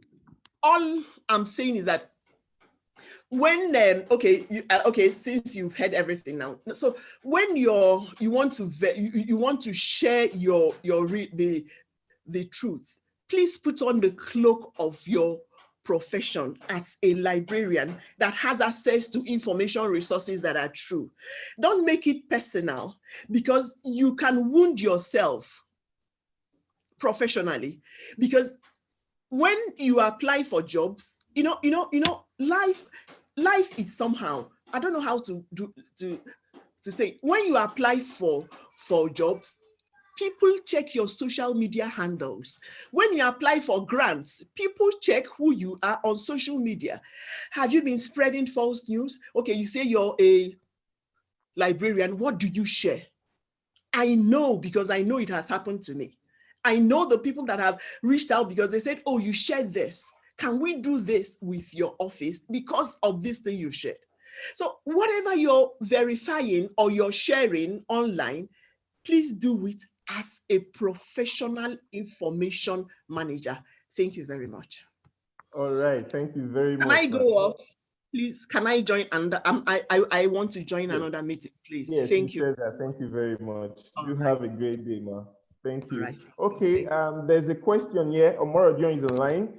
Can we, one for Florence is asking, once this information is verified, how do you get back to society to relate the authenticated information? Mr. Omoro, okay, if you can please respond to this. How can we, what is our responsibility in communicating back verified or factual information? So Yes. Thank you very much, Mr. Sylvester. Well, it's quite simple. First of all, when you get an information, there's always a platform where it starts from. It could be from Facebook, it could be from WhatsApp group, it could be from any platform. When you see an information and you notice it's not genuine, or it may not be genuine, and you do further investigation and you find out it's not genuine, it will be wise and it will be better if you go back to that platform and state it there and post maybe the information stating that, okay, this is the right information. Now, I'll give an example. Something happened some time back in one of the WhatsApp group which I belong to. There was a viral message there which stated that there is a particular insect that could bite people on the plane toilet. So that people should be careful that when the person is stung by that insect, the person can actually die. Now, immediately, someone did, in that same group, someone did a search about it and it appeared the rating was false. And immediately the person posted on that group and that silenced the issue at that time. So people didn't have any need to follow. So you go back to the source where you saw it, you share. Then if need be, if you see that maybe it's going everywhere, you can also share on your social media handle the right information. That way people can be sensitized. That's my thoughts. Yes, thank you very much. That answers it. Somebody is raising his hand. Ayan Mondal. Ayan Mondal, you can unmute your microphone now and ask your question, please. Yeah, I'm Ayan Mandal from Nepal. Now it's 5:30 in my PM. So good evening to everyone. Good evening. Yeah, actually I don't have any questions, but I want to put some points over here. If you allow me, so I can share my point. Okay, you can do that with 2 minutes, sir. Yeah, actually I have. It's a very pertinent for this session in this present era to discuss, to know, inform the mass about this false news or fake news. So the one thing to identify the fake images, that we can use the Google reverse image. That tool we can use. It's an extension that we can use in Chrome or Mozilla Firefox. It will be very good to identify. It's another advantage to identify the fake news well. And for the video, I know that one app that is called Invid, INVID, Invid. This is another app, this very good software which identify a false video very easily. I can give one example, that in the recent time, there in India, there is a big news regarding the Rafale jet Biman, right? So there is a viral message about the Rafale, that somebody using it and take a short video. So when we check the fact, it understand that as it's not a Rafale fighter jet Biman flight, it's just a small toys type of or drone type or remote type of toys. Through that, somebody was trying to flying, and that after that, now people change it and use it as a Rafale fighter jet. So through the Invid is a very good app to identify the video. So that 2 points I think I should mention over here, so people can know about this features. Thank you very much, Ayan. Thank you very much, Ayan, from India. We are Nepal, we are so grateful that you communicated those 2 very important points. So in video, like he has recommended, can also, thank you very much. Yes, can also help with confirmation of video content. So thank you, everyone. We actually planned to end this webinar by 1 p.m. It's exactly 1 p.m. But then there's just one more question. The question says, thank you, Mr. Blessing. How can we relate your lecture to everyday gossip? Mr. Blessing Amusa, please, can you just attend to this question and let us close for the day?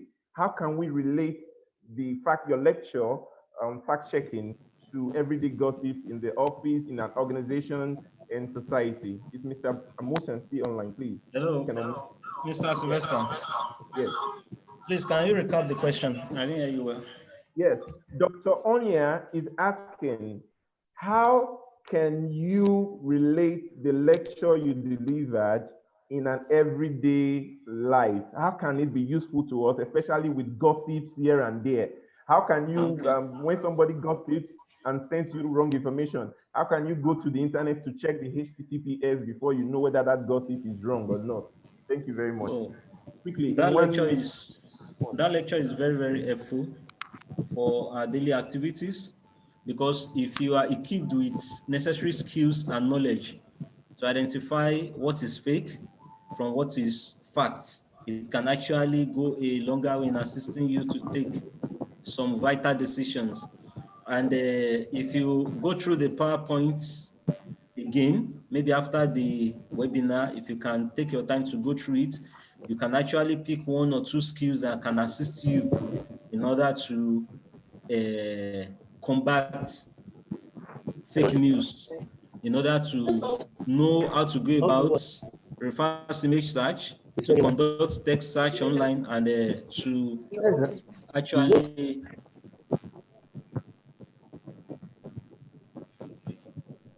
Hello? Yeah, we can hear you, please. Hello?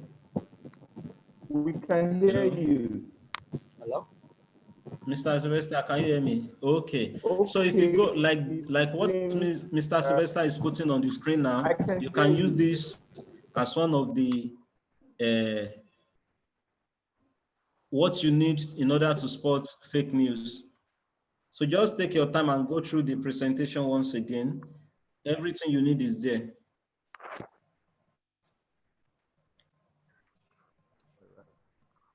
Okay, thank you very much. Thank you very much. So, Sylvester, can I just add?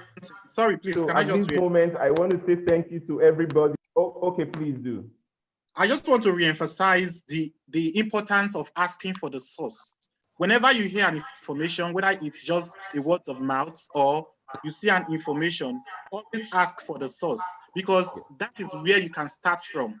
Asking what is the authority of the information, because it is one thing I started in my university, Samuel Adegboyega University, such that if anybody posts information from random messages, we ask what is the source of this information. So if you're unable to tell the source, we can actually discard the information. So whether it be rumor at the office or it be random messages spread across social media, you can always ask the authenticity, the source, what's the authority of the information? And when you get the authority, when you get to know the source, you question yourself, is this person the right person to share this information? For instance, a sick person that needs health information, you can't go to a lawyer to get health information. You have to get information that you accept from a health practitioner, a doctor, and not just any, it has to be a specialist. So that's one way you can actually checkmate it and know how you can determine the fake and the fact. Thank you. All right. All right. All right. Okay, so thank you very much. I want to thank you, all our resource persons, Dr. Kim, who had to join another online webinar.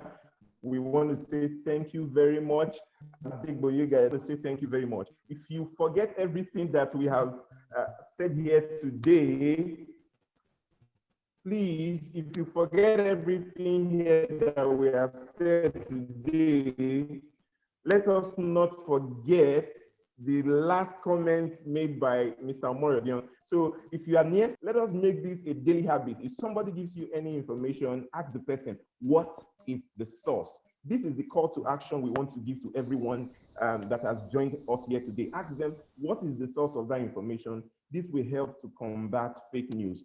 So once again, I want to appreciate our Vice Chancellor, Professor Paul Omojo Omaji, the Vice Chancellor and President of the Admiralty University, Ogwashi Ibuzo Expressway, Delta State, Nigeria. Thank you very much, sir, and to the management of the university. We acknowledge all principal staff who have joined these webinar. We acknowledge heads of libraries. We acknowledge lecturers, university stakeholders that have joined us in this webinar. We can see Dr. Onya, we can see a whole lot of you. I cannot mention all the names. We have people. We want to say thank you. Those of you who are watching from YouTube, I got information that a lot of people are there also watching from YouTube. The Admiralty University is so grateful that you joined us. But then we have this surprise for you. We are actually a university that is time conscious, and it's just 7 minutes past 1. We would like to end this webinar, but then we advise everyone to please log on to www.bit.ly/Adun workshop to register for our digital skills workshop coming up on Monday. The registration link will be closed on. If you're an educator or an administrator, please register and you will have great value for your time. I appreciate the technical team behind the scene. Like I've already said, Mr. Tega from the cybersecurity department, we want to say thank you. Mr. Moisiri, who has also been involved chatting and responding to questions of participants. We want to say a very big thank you to all other staff, Mrs. Cynthia, Miss Gloria, and other members of the ICT unit. We want to say thank you very much for joining and collaborating to help us make this program a success. So thank you, everybody. And like I said, what we will leave this webinar with is always ask somebody, what is the source? This is how we fight fake news and misinformation. Thank you, thank you, thank you very much. And God bless you. We are Admiralty University, a global leader. Bye, everyone. So,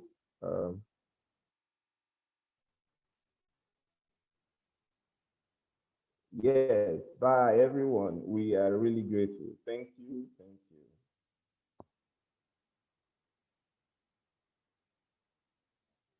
No, no.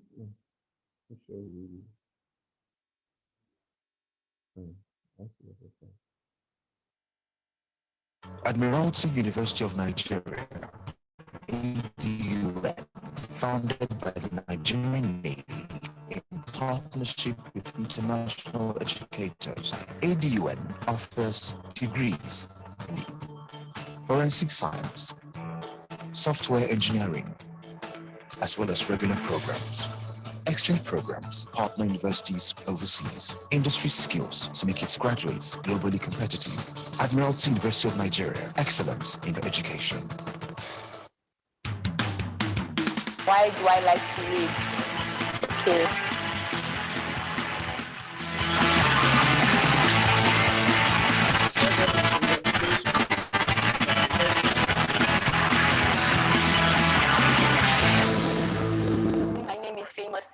I'm a student of Admiralty University of Nigeria. Today it was my favorite day. Why do I like to read? Okay.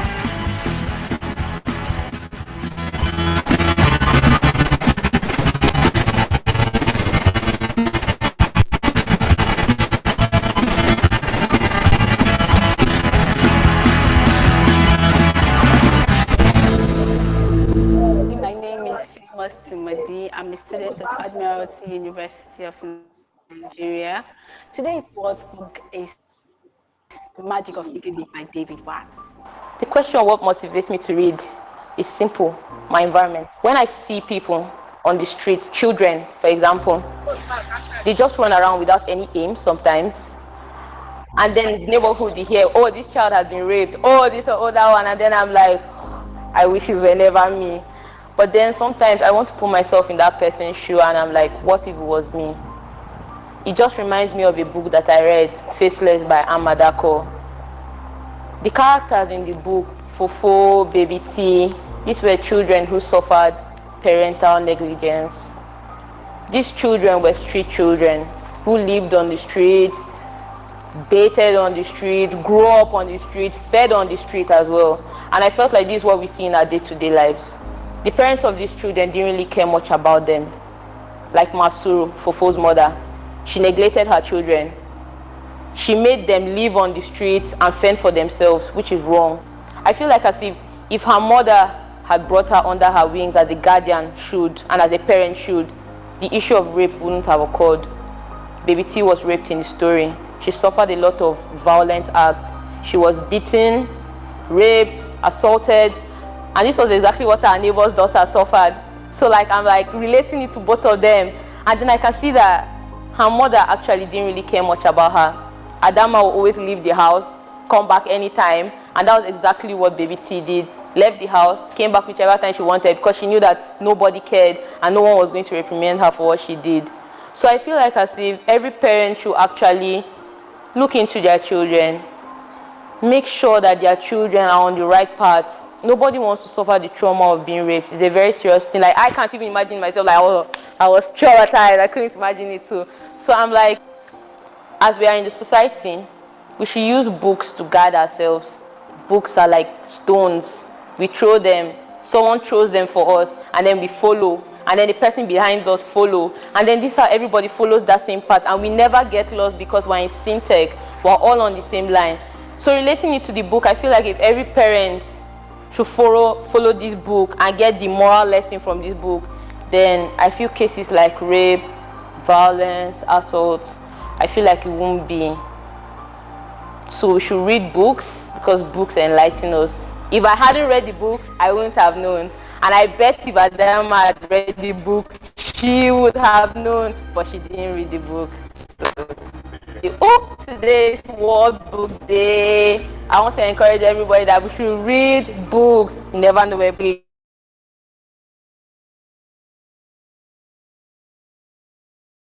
books are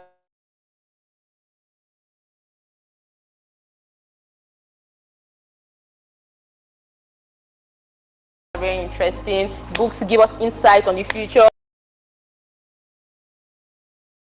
Life is another world. It takes us. And I'm a student of Admiralty Investing. Are we done here? Are we done here?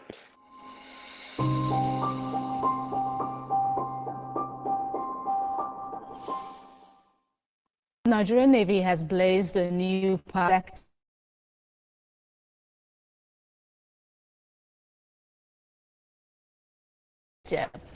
Its tertiary institution, Admiralty University, has become one of the first to for Monday. Ikena Amechi reports. It is yet another great feat in the annals of Nigerian education.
Yes. Right. All right, everyone, we are signing out now. Thank you. We just needed you to have a clip of some of the Admiralty activities at our University, university. still in Do have a infancy by great years, day. but it has taken Bye. a giant leap